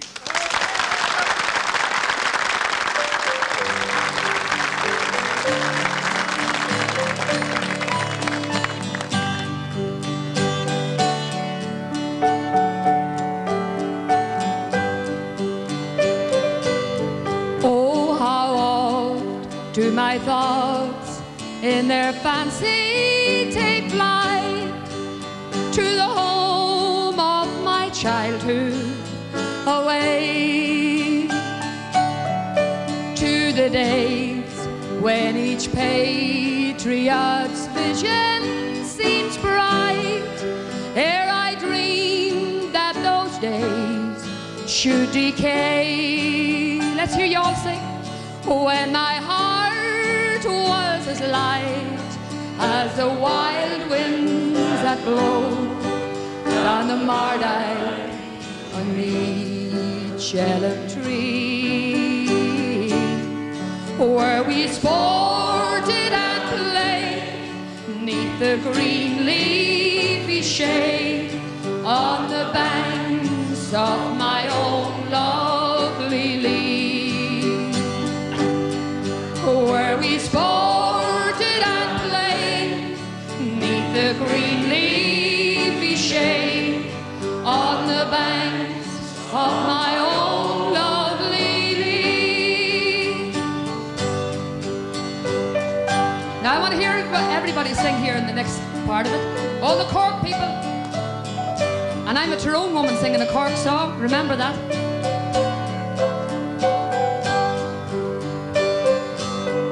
And then in the springtime of laughter and song, can I ever forget the sweet hours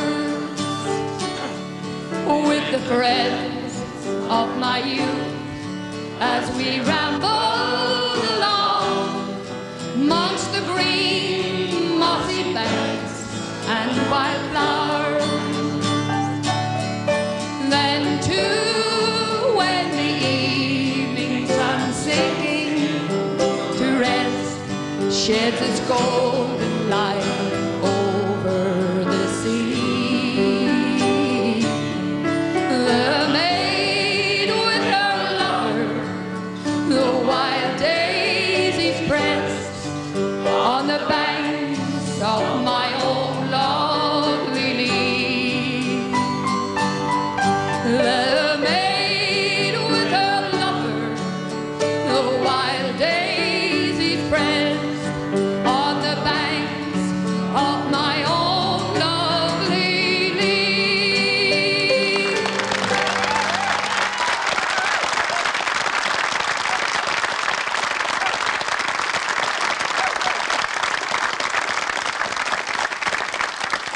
Ah yes, Philomena Begley there getting the Cork crowd all roused up. I'll have to say this, Ger Canning, I didn't mind you actually singing along to that tune, but actually leading the chorus for the crowd as well. That was taken too far. You're supposed to be neutral tomorrow, don't forget.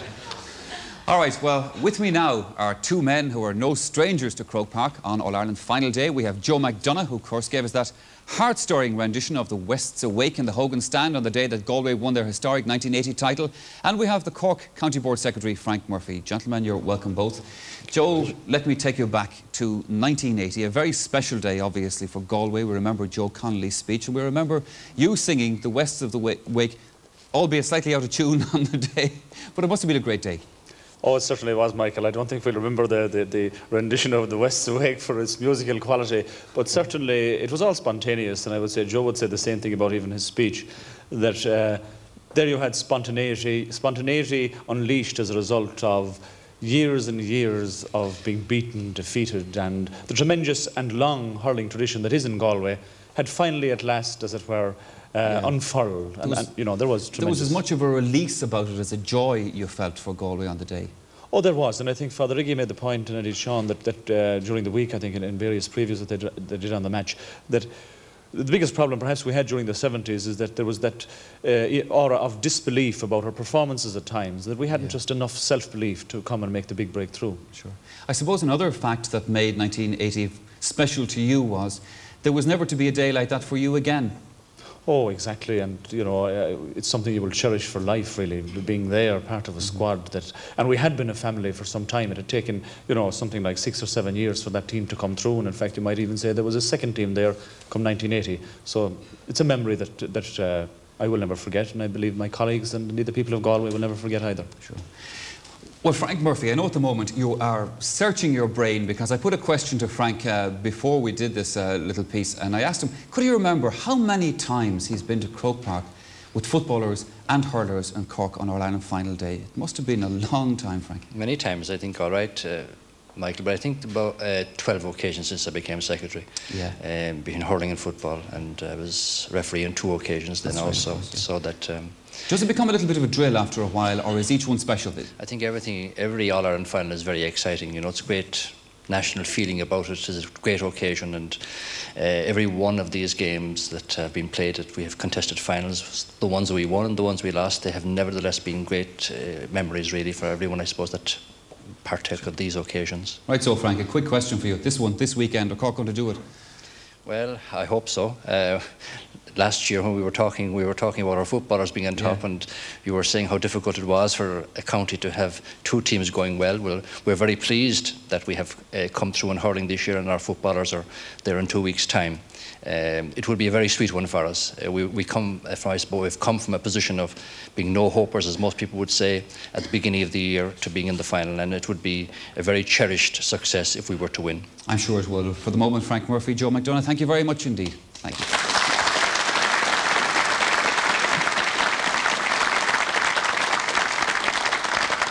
Well, as I'm sure Frank would agree, it's been an unexpectedly pleasant road to Croke Park for Cork this summer. Now, at the beginning of the championship, well, many thought that road might be blocked along the way. But the Cork men, well, with not a little help from Mark Foley, removed a few major obstacles. Cork's bid for glory began quietly enough against Kerry, but it really picked up pace against Waterford last June.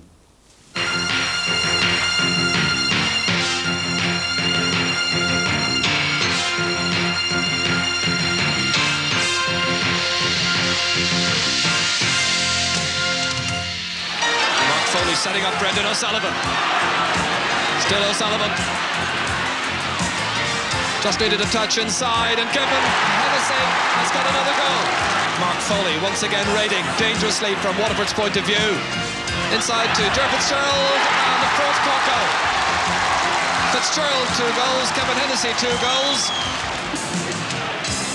John Kennedy beaten by Mark Foley.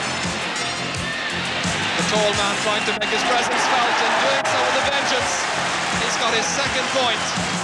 David Quirk here, the Middleton youngster, who might well be happier back in a half-back position. But making his presence felt in the attack just now, and he boots it high and he's put it over the bar. Declan Ryan. Declan Carr. Lobbed in dangerously, and it's gone in. Touch, I think, from Nicky English. Kieran McGuckin. Whipped in beautifully. Cork needing a score. And then got it from Mark Foley. What is it inside the score? It isn't. It's a goal. Yes, a goal. A goal by Mark Foley. Cross towards John Madden. Runs on towards Tony O'Sullivan, who got the first point of the match in the first half. And he's looking for the first point in the second half. And that he's got. Tony O'Sullivan turning this way and that. Finally against Bobby Ryan, he lobs it in towards John Fitzgibbon. John Madden touching it, and it's swept in. It's a goal for John Fitzgibbon at Cork. A second Cork goal. John Kennedy under the dropping ball there with Kevin Hennessy, who outfields it. Just played inside towards Mark Foley. He's having one of the games of his life. Intercepted brilliantly by John Madden as it was en route towards Kevin Hennessy. Hennessy picks it up nonetheless.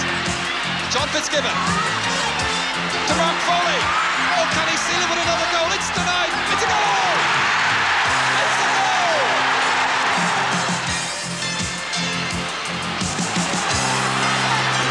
And now it's Fitzgibbon. Can this seal it? Oh, yes!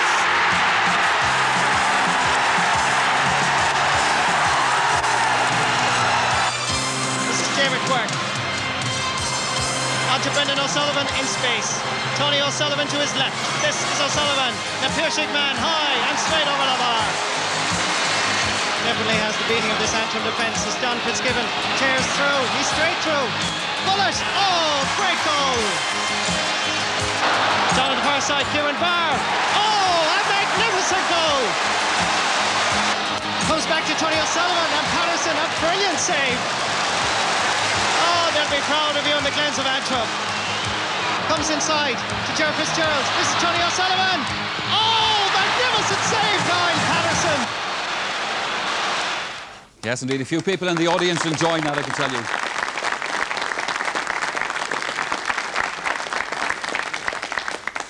Well, yes, despite the best efforts of Niall Patterson in the Antrim goal, well, there really was no stopping Cork on the day.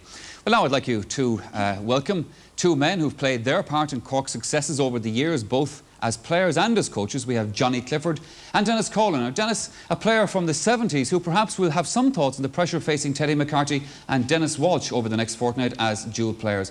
But Johnny, if I may start with your good self. Of course, you were in charge of the Cork team when they last won the All-Ireland in 1986, and there was a lot of people in Galway sore about that one, I can tell you. Indeed, well, you know, the opposite. There was a lot of people happy in Cork. I know that. I remember it well. Well, Michael, you know, in '86, I believed that Cork could win. We had a good team, and it was only a matter of getting them to play on the day. If you think of players, you know, and I won't go through the whole team, but Johnny Crowley, 5 All-Ireland medals, Pat Harton and Tom Cashman, Dennis Welch, half-back line, John Finton, who's in the audience, marvellous striker, Jimmy Barry Murphy. That was a good team. Yeah. No, Galway were certainly a very good team as well. We got the breaks maybe on the day, but played well, and I have a belief in Cork hurling all the time, Michael. How much of it, though, do you think, Johnny, is actual belief? I mean, we've seen it this year now in the game against Tipperary, of Cork raising the game, raising their level against Tip. How much of it is belief, but how much of it is actual skill and effort and well, obviously, Michael, everything comes into it. Skill, belief, you know, confidence in yourself, that you're as good, if better than the other guy. But like Michael, Cork hurling, I've said it publicly and privately, Cork hurling is always good. And that's as it should be, because we have more teams playing senior hurling, we have more of a population than anybody else. And surely if we can't be good in Cork every night, I'm not saying you win it every year, but if you can't be good in Cork, you know, it's where do the Waterfords, Limericks, Clare stand in this GA world, you know? So, you know, Cork will always be good, Michael, when the thing is organised properly and the team properly coached like they will be tomorrow and trained properly. Cork always have a chance. Well, Johnny, Cork are certainly looking good this year, both in football and hurling. Now, Dennis, I mentioned the dual players on the side. They have 2 big days to look forward to over the next fortnight, tomorrow and, of course, again on Sunday week. How hard is that for Teddy and Dennis, do you think? Well, certainly it's difficult to maintain your concentration for 2 games over a long period of time, maybe 4 or 5 years like they have up to now. But it's certainly better to be in a position that you're involved in 2 All-Ireland finals than to be involved in none at all, Michael. Of course, yeah. You know, so certainly the football won't even enter their heads even this weekend. The fact that they're playing an All-Ireland hurling final tomorrow is uppermost in their minds. Now, speaking of the double, now this is something that neither of you gentlemen, of course, will know anything about. It's long, long before your times. But the first double, the only double indeed to be done in football and hurling in the All-Ireland, was exactly 100 years ago, and it was done by a Cork team. Now then, Cork, or counties, did not were not fully represented. They were represented by clubs and by commercial organisations and stuff like that. But we have a man in the audience that we'd like to have a word with now. That's Sean O'Donoghue, who is down here, because we have with us the cup that was won that year in 1890 by Ahabolog, and I hope that I've pronounced that correctly. Have I, Sean? Seamus. Seamus, I beg your pardon, Seamus. Reasonably well. It's a difficult one to pronounce. It is. Now, Seamus, you're holding up in your hand a hurley and a medal. Now, that hurley was used in that 1890 final, and the medal, of course, was won in the game. Do you know who they belong to? Well, I don't know about the hurley, but the hurley is kept in the Terence McSweeney Museum in Kilmurray in County Cork. The medal was won by Pat Reardon, and it was his granddaughter Mary that gave it to me to bring here tonight. And the cup was given to us by Dennis Griffin of Dripsey. He's a grandson of Cork's, of Ahabolog's representative on the first meeting of the Cork County Board, Dennis O'Mahony. Well, it's certainly fascinating stuff, and Seamus, thank you very much for bringing it. Do you think that Cork are going to do the double again this year, 100 years later? Well, we hope so. I don't know about tomorrow. I'm a bit doubtful about tomorrow, but I think they'll do the football all right. Well, if you're a bit doubtful about tomorrow, then the double mightn't be on. But Seamus, thank you very much for bringing those mementos in too. And also thanks to Dennis and to Johnny for joining us on the panel. Well, you know, in hurling, there are a number of famous dynasties. We have the Connellys in Galway, we have the Fennellys in Kilkenny, the Donnellys in Antrim. Cork, of course, have their hurling dynasties too, and not least amongst them are the Cashmans. Now, this fine hurling name is represented tomorrow by their centre-back Jim, who's very much a key player in the Cork setup, and the man who has the task of marking the Galway captain, Joe Cooney.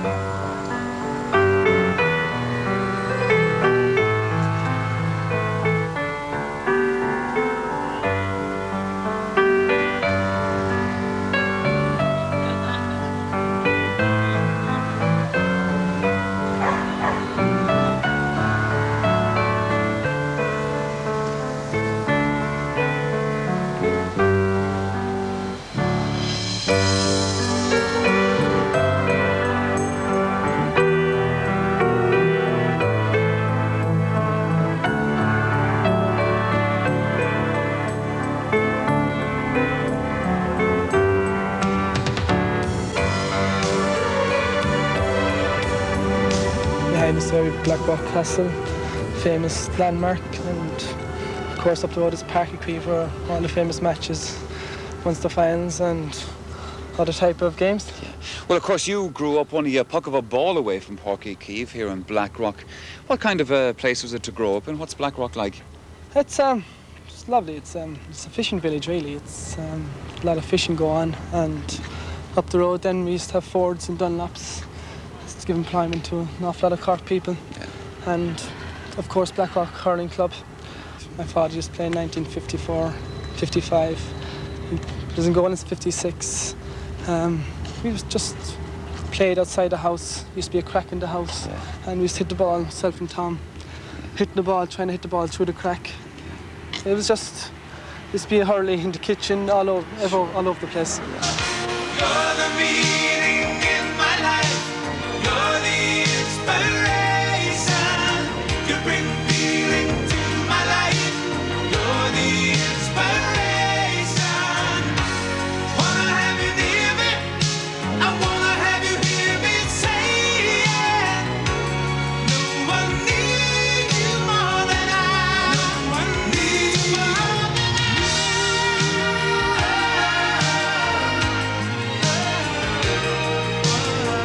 It's very hard to follow Tom's footsteps. He just couldn't do it, Michael. Tom won so many honours with the game, and like he captained Cork and North in 1986. It's just you just couldn't follow his footsteps. You played with Tom in that '86 final. You played at midfield on that day. Yes, I was centre field with John Fenton. It was my first All-Ireland. I was only 21 at the time. It was very hard. My first year in the Cork team, I didn't realise what to expect, and everything just went so fast. Like the next couple of years, Cork were out of it, and you realise important now how important to be in an All-Ireland final. Well, I know, Jim, that people looking forward to this final are also looking forward to the clash of yourself and Joe Cooney, which will be one of the more interesting battles of the afternoon. Are you looking forward to it? Yeah, it should be small but interesting, Michael. Joe is one of the best centre-forwards in the country. He's very fast. He always scores 4 or 5 points at least. And he passes the ball around to the corner forwards. He drifts the ball away out wide. He's going to be tough to mark, but hopefully we can outfox him.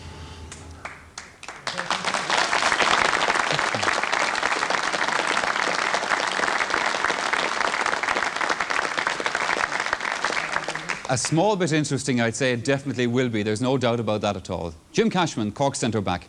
Well, a little bit later on in the programme, we'll be hearing from the man that is marking, Joe Cooney. However, right now, we're going to take a commercial break. After that,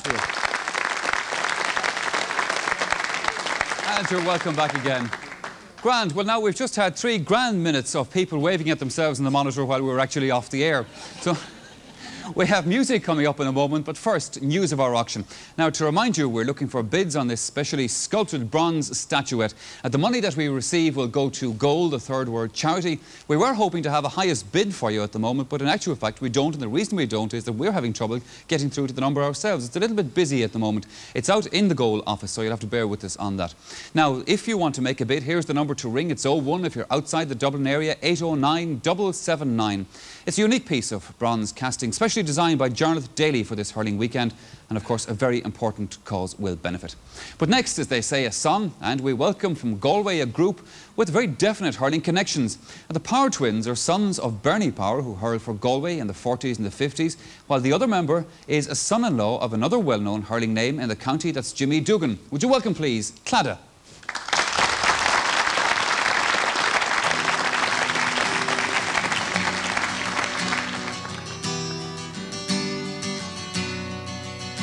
"'Tis far away I am today from scenes I roamed a boy, and long ago the hour I know I first saw Illinois. But time nor tide nor waters wide can wean my heart away. Forever true it flies to you, my own dear Galway Bay. Oh, grey and bleak by shore and creek the rugged rocks abound, but sweeter green the grass between than grows on Irish ground. So friendship fond, all wealth beyond, and love that lives always. Bless each poor home beside your foam, my own dear Galway Bay. Had I youth's blood and hopeful mood and heart of fire once more, for all the gold the earth might hold, I'd never leave your shore. I'd live content, whate'er God sent, with neighbours old and grey, and lay my bones 'neath churchyard stones beside you, Galway Bay. The blessing of a poor old man be with you night and day. The blessing of a lonely man whose heart will soon be clay. 'Tis all the heaven I'd ask of God upon my dying day. My soul to soar forevermore above you, Galway Bay. My soul to soar forevermore above you, Galway Bay.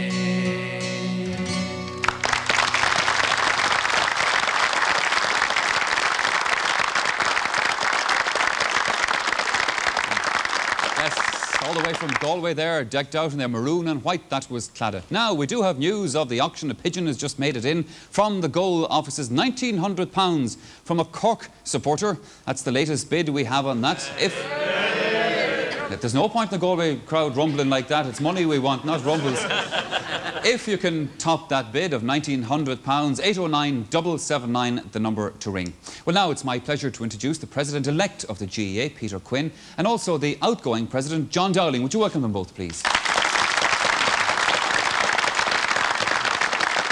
Peter, 12 months ago here, of course, we had men from your own neck of the woods for the All-Ireland final. Do you think we'll be seeing them back again in the near future? Well, I suppose, Michael, I'm a bit disappointed that there aren't men from my neck of the woods in it this year. No disrespect to Cork or anything like that, but I'd have loved to have seen an Ulster team in it. It was 46 years from the last Ulster team until we had Antrim in it last year again.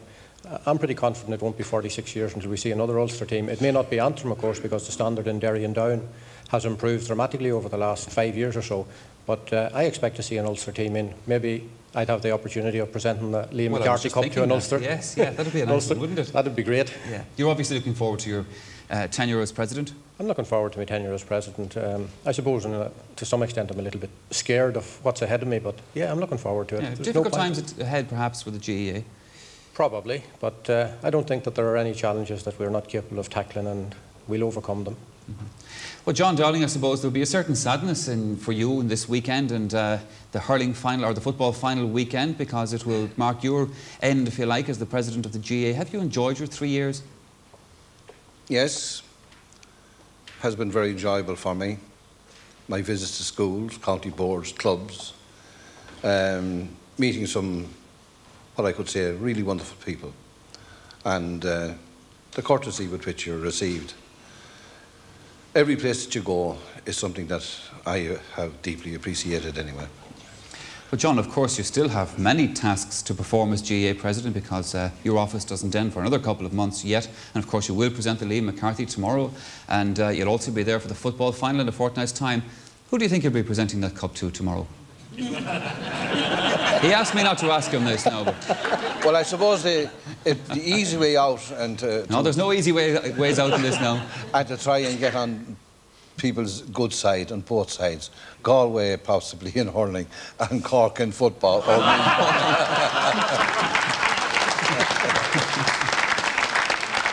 And that, you see, is how you get to be elected the president of the GEA, with that kind of diplomacy. I wonder how Peter Quinn got it. Peter, who's going to win tomorrow, yourself? Well, I'm absolutely neutral tomorrow, but the same as yourself, Michael, I'm neutral in favour of Galway. OK, well, on that note, Peter Quinn, John Dowling, thank you very much for joining us tonight. Thank you.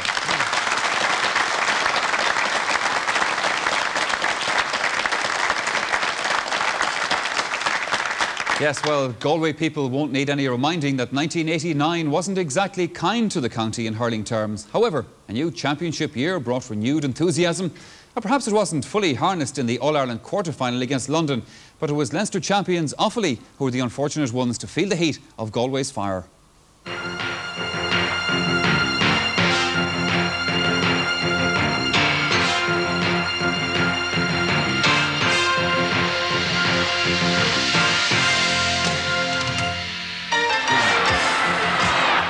Not a good clearance, out as far as Joe Cooney.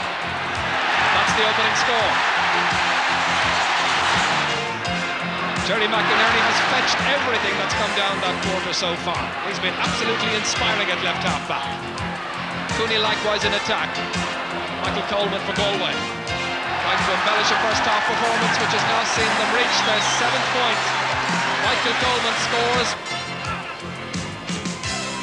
Finity towards Noel Lane, runs on towards Irelane, kicking and scoring! Towards Mark Corrigan, there with Dermot Fatty. Plays it nicely into the path of Corrigan. Sells a dummy. Oh, it's gone wide! What it seemed destined for the top corner of the Galway net. Noel Lane. Good burst forward by Noel Lane. Again, there's support from Michael McGrath, his left-hand side, up and over the bar, and that's the first point, finally, as it breaks down once again, and Brendan Kelly whips it out. Only as far as Pat Malone. Turning, striking, it's a sweet score. A second point in this match for the midfield player, Pat Malone. Towards Johnny Pilkington. Runs loose, a chance here, and it's kicked in, and Danny Owens has done it. A goal for Offaly. Leanna Ryan, so elusive. Such great dash, great pace as well. Now can he deliver the pass to McGrath? He can. He finishes with a fine strike. Down towards Noel Lane. Breaks from Brendan Linsky to Noel Lane. The hand pass inside towards Jerry Burke. Linsky waiting. Again looking for support. Comes in the figure of Joe Cooney. And from those kind of positions, he usually puts it over the bar.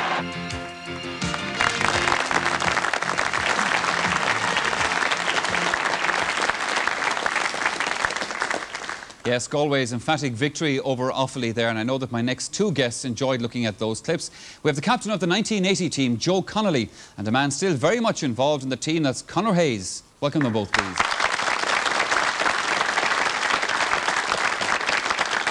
Now, before I talk to Joe and Conor, they'll certainly be interested in this piece of information first. Kiltormer have won the All-Ireland Sevens out at Kilmacud this evening. That news in from there. That went down well with an odd Galway person in the audience. Now, the other piece of information I have, this is a telephone call that we've got. Somebody ringing in to say that Tipperary did the double in 1895, 5 years after Cork did it. Now, I don't remember anything about that, but I wonder, Bobby Ryan is down in the audience. Bobby, you were playing around that sort of era, weren't you? Do you remember anything about that? He's not saying anything for the moment. We might get something out of Bobby a little bit later on. Joe Connolly, a supporter, a follower, a spectator now, do you get as nervous as the players, or even more nervous watching these games? Because I suspect sometimes the supporters do. Well, it's worse now than ever, I think. Yeah. When you're playing, you can do something about it, or you can try to do something about it. But it's like a story of a lady I met last night in Galway in a pub, and in 1980, with 5 minutes to go and Limerick come back at us, she went down on her knees and she was praying, and she was merely falling. She was Connemara. She said that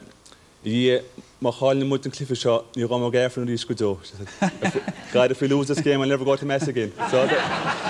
So that's how it gets us on the sideline. I'm a terrible spectator, I have to say. Like that, there's supposed to be sometimes on reviews and that try to be balanced, like, but I can only see one jersey, unfortunately. Yeah. Conor, from 1980 right up to the present day, you've rarely been a spectator in any of Galway's games. You will be. You're certainly starting off tomorrow anyway. Does it feel different? Is it a different situation to be in, to be a sub tomorrow instead of actually playing? It is, yeah. I find it, I'm not as nervous as I would be if I was playing from the start, so it's completely different, but you still have to be conscious of the fact that you could be out there at any stage. So sure. I suppose you're a player in one sense, but in the other sense you're not. You're a spectator from the start. Everybody will want to know if the Galway team are fit and healthy and well and ready for action this evening. Well, they are, yeah. They're all in good shape and all looking forward to tomorrow. No last-minute worries? No, none at all. Conor, give us some insight into what exactly will happen now over tonight and tomorrow for the players. They'll all be congregated together for a start tonight. Do one or two of them maybe get a chance to slip out and have a quiet pint? Is that acceptable, allowed? I suppose it's allowed, but it's not seen, I suppose. You know, the smarter fellas might get away all right for a quiet drink, maybe somewhere up along the Parkgate Street or something like that. I'm tied down tonight, unfortunately. But generally, I think they just keep out of the way, really. There's a great atmosphere around the hotel as usual, and especially, well, later on in the night and in the morning as well. And I think most fellas just try and keep the head and try and just get a good night's sleep and try and avoid the rush and the bustle and the demand for tickets that's going on down there. The Galway team stay in the Ashling Hotel. That's no secret to any Galway person in the country. There's usually bedlam down there in All-Ireland weekend. Does that upset the players at all? I think, well, I'd say most of the players are used to it at this stage anyway, and I think that I suppose it's part of the atmosphere. It's a bit overdone at times. You know, we could do it with a little less noise and hustle and bustle, but I think players are used to it, and they know it's there, and they get on with their own thing and try and get a good night's sleep. Yeah. Joe, standing back as objectively as you can looking at tomorrow's match, there's a great enthusiasm in Cork about this game. There's a lot of confidence in the side. There's a lot of determination in Galway, I suspect, from being down there about this game. Well, both teams have a lot of incentive. Cork are always dangerous, as Johnny Clifford says. If you get a Cork team fit and determined, they're never going to be far off it, such as the amount of hurlers and good hurlers they have in Cork. In Galway, if we could only start the 90s like we did the 80s, you know, it's into another decade. And I honestly think you'd knock a few years out of it if it became the 90s that you won All Ireland, you know, to start it off on another decade. So they've a lot to prove after last year and all the controversy, and 86 against Cork, I think, has to be avenged, or attempted to be avenged anyway.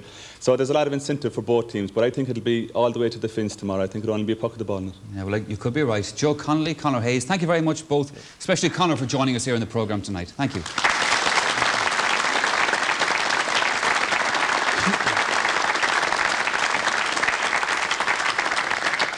Okay, latest news on our auction. That figure has gone up from £1,900 to £2,500. Is that the latest one, Tig? It is. And that comes in from Enniscorthy. So Wexford are in the lead at the moment. That's the figure to beat then. 809 779 if you have a bid for our goal charity auction.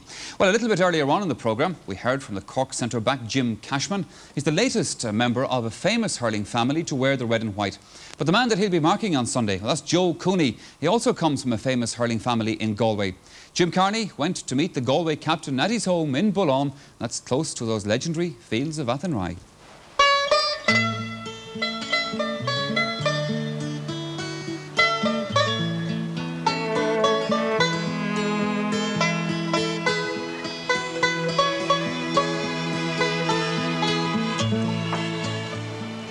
I live in a place called Bullane. It's about 5 miles from Loughrea, the middle of hurling country, I suppose, of East Galway. It's a very small place, one of the smallest parishes in Galway, but it's a lovely place to live. You know, it's very quiet and people leave you alone. And New Inn then down the road, they come and join you for hurling? That's right, yeah. Well, about half and half. You know, half the players come from New Inn, half the players come from Bullane. That's a bigger parish, and Michael McGrath comes from that parish, and there's a few more good hurlers come from there as well.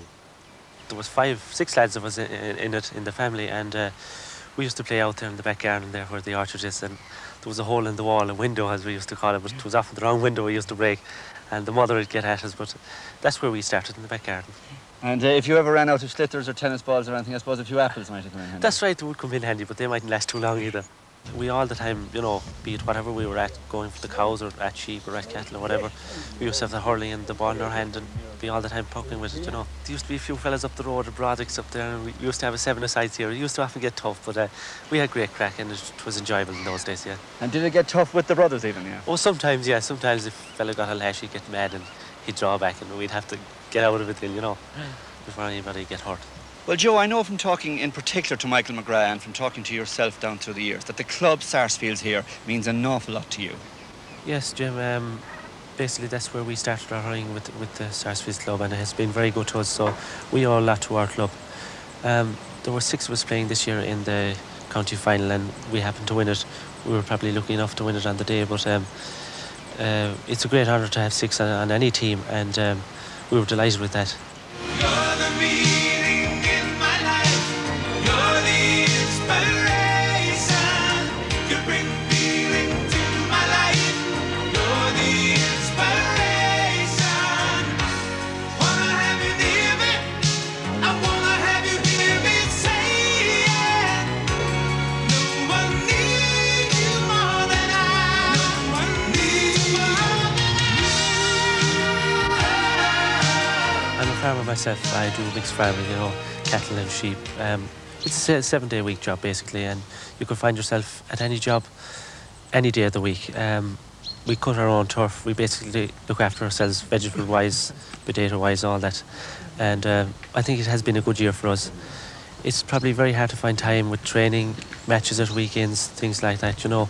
Even social life is very hard, but as far as sheep is concerned, you know, it's a daily job, you know. You have to get up there in the morning and look at them maybe twice a day, and you could have sheep with sore feet and sheep with maggots and all that type of thing. So it's a full-time job. And cattle then are probably easier to manage, you know. You maybe have to change them from field to field and that thing, and make sure they have water and look after them pretty well, you know. Hurling is in my blood, and I think that's the way it's always going to be, so farming has to take second place this time of the year anyway. I remember there was 5-6 lads of us in the family, and we used to play out there in the back garden there where the orchard is, and there was a hole in the wall, a window as we used to call it, but it was often the wrong window we used to break.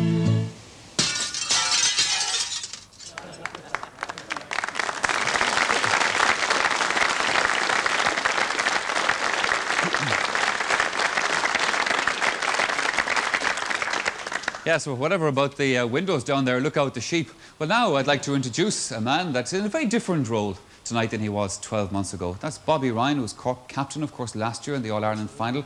Tonight is sitting in our audience. It's a slightly different situation, Bobby. That's right, I'm Tipperary captain. It is, yeah, it's a different role. We've seen so little Tip over the summer, it's a good to forget, you know?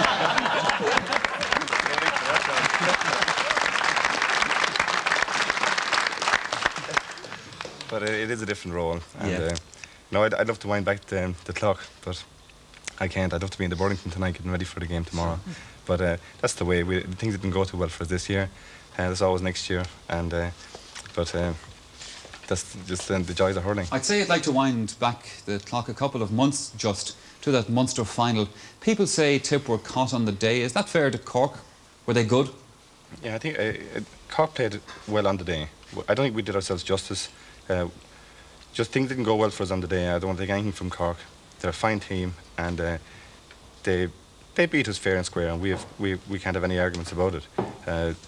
They certainly didn't catch us on the hop. I don't accept that, because we knew what to expect from Cork. Just like tomorrow, Galway know what to expect from Cork. There's no such thing as a badly prepared Cork team, and I think we're going to have a cracking game tomorrow. It's an interesting situation, but both sides have won their big games in very impressive style. Of course, Cork against Tip and beat Antrim convincingly, and Galway against Offaly. So it suggests that both teams are sort of honing in, sort of nose to nose with each other. That's right. It's two very even teams. Galway probably would have the advantage. I would certainly, if I was a backing man, I would be putting my money in Galway, if on experience alone, because they've been through it a couple of times, well, 4 or 5 times in the last number of years. And I know myself playing in my first All-Ireland, it's a nerve-wracking experience, and some of the Cork players are going to go through that tomorrow. I don't want to frighten them tonight going to bed, but that's, you know, it is a unique occasion. It's an occasion that every player dreams of, and, you know, few get the opportunity to have that chance. And Galway certainly will have an advantage tomorrow in experience, and I think it's going to tell a lot. Well, whatever about frightening the Cork players, you've certainly frightened Iggy Clark and Kieran Muldoon sitting down before you, because as soon as you mentioned Galway's being fair, was both of them, no, don't be saying that stuff. Let me move on, Bobby. Beside you we have Ger Canning, who will be in a very different role again tomorrow from the players. Ger, of course, our big match commentator. And Ger, I know the question that everybody comes up and says to Ger Canning, how do you remember all the names of all the players? Well, Ger, how do you remember all the names of all the players? Well, I suppose the short answer is you try and do a bit of homework, Michael. Once the team is announced, you're straight away trying to remember what number they are. Because, say, somebody like Tomás Mulcahy, who tomorrow is number 10. Number 13. See, I got it wrong already. And the man inside him, Ger Fitzgerald, they, when they're running in a particular direction, they can look quite alike. Sure. So you've got to try and remember the name as well as the face. I was out doing a tiny bit of jogging on Wednesday night, and I suddenly was conscious of the fact that I wasn't for once saying, "Checkers, I'm wrecked," you know? Yeah. I was suddenly saying Cunningham number 1, Commons number 1, Fahy number 2, Considine number 2, and so on up along. I didn't have a very long jog, I can tell you. But Ger, of course, I mean, there's a lot more to it, as you and I know, than what most people think, that we just get on air and start spoofing. We do that as well, we get on air and start spoofing, but we actually put a lot of preparation into it, which includes visiting both camps and getting the insight from the players and all that sort of thing. From what you know now of Cork and Galway, and taking into account that you are a Cork man, how do you fancy tomorrow's game to work out? Well, I think Galway deserve to be favourites, but they deserve to be favourites in '86 as well, as the man said, enough said. As I said, a Cork man. Can you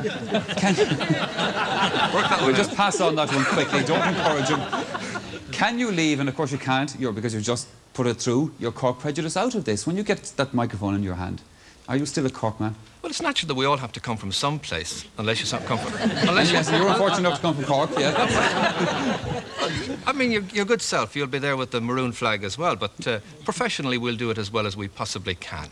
And we will forget our prejudices completely. It's the Reds against the Maroons as far as we're concerned, and as a television exercise, it's unscripted, unrehearsed drama, and we're really looking forward to a cracking good game. May the best team win. Well, may the best team win. I think that's very true indeed.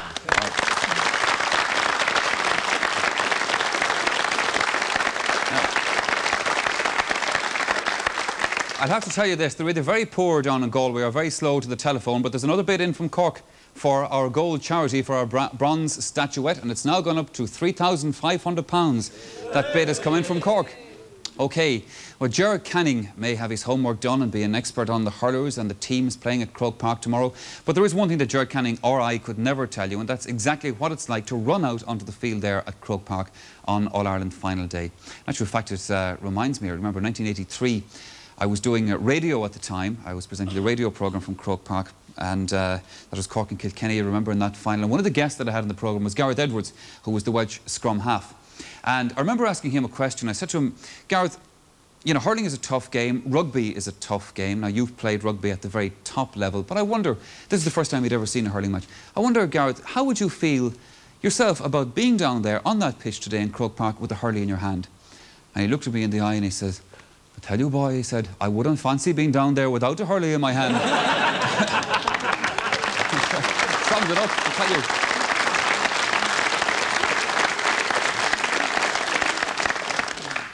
In any event, two men who have been down there with hurleys in their hand, and they have a connection with this present team we're going to hear from next. That's Tom Cashman, who is a brother, of course, of Jim Cashman on the side. And we're also going to hear from Joe Cooney's elder brother. That's Jimmy Cooney, who was a member of that 1980 team. In the dressing room, quite relaxed for a little while, because usually you hit the dressing rooms fairly early, the way everybody will be there in time and get things ready.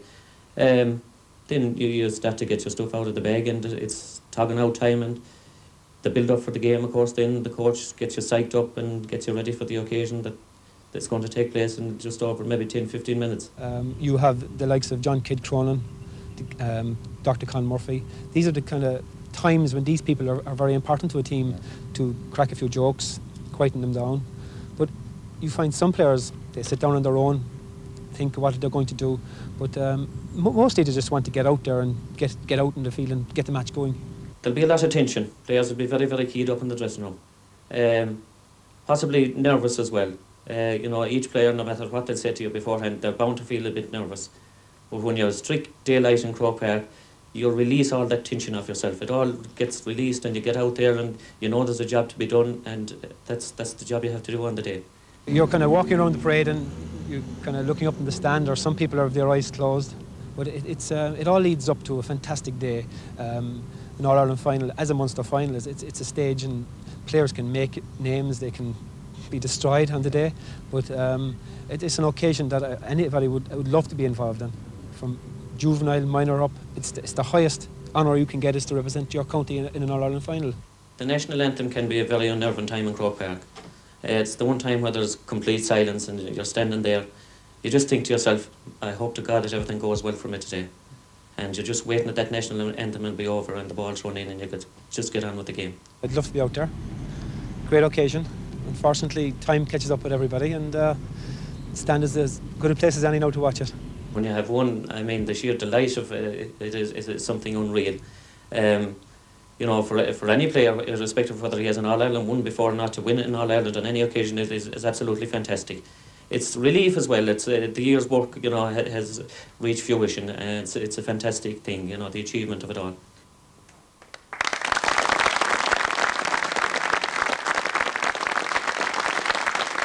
Tom Cashman and Jimmy Cooney there. Well, right now it's time for us to hear some more music, and as surely as you couldn't get through this programme without hearing the Banks, well, you couldn't get through it either without hearing this next one for Galway. To sing The Fields of Athenry, would you welcome, please, from the West, Sandy Kelly.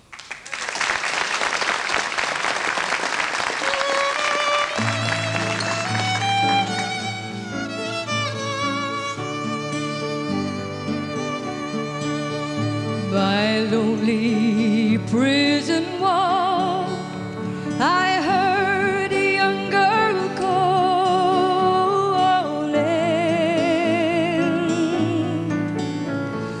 Michael, they have taken you away,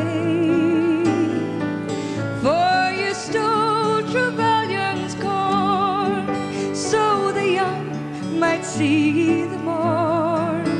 Now a prison ship lies waiting in the bay. Sing with me. Oh, Lord, lie the fields of Athenry, where once we watched the small free birds fly. Our love was on the wing. We had dreams and songs to sing. It's so lonely round the fields of Athenry. By a lonely prison wall, I heard a young man calling.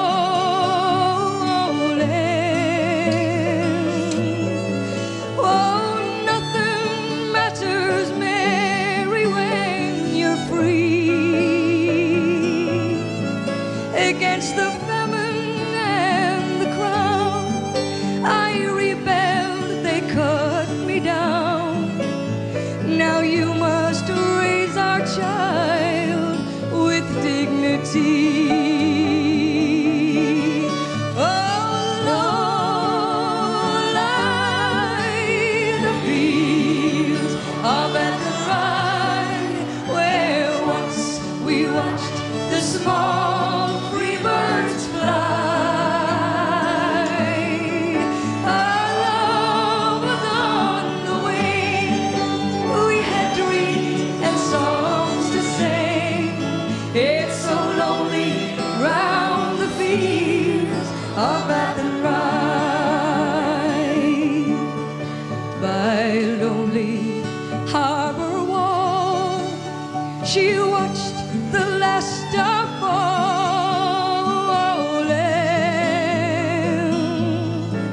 as the prison ship sailed out against the sky. But she'll wait and hope and pray for her love in Botany Bay. It's so lonely round the fields of Athenry. Let's sing it together. Oh, Lord, lie the fields of Athenry, where once we watched the small free birds fly. Our love was on the wing. We had dreams and songs to sing. It's so lonely round the fields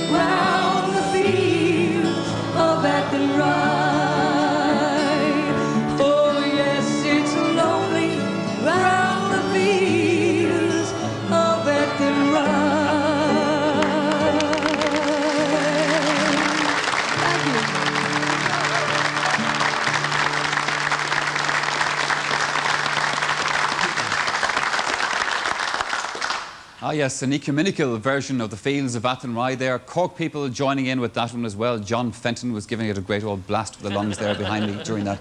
The Kelly sisters there, and Sandy is off to the well and Moat now, I think. Sandy, isn't that right? Don't worry, folks, if you're down in Moat, she'll be with you very soon and a safe journey to you. It's almost time for us to go, but before we do that, we have no VT. No, I thought we were going to see the Galway team arrive. And the Galway team arrived later than the Cork team, in fact, just coming into Dublin around now. However, before we go, final mention of our auction. The final figure on that again was £3,500, and that bid came from Cork. And thank you very much indeed to Cork.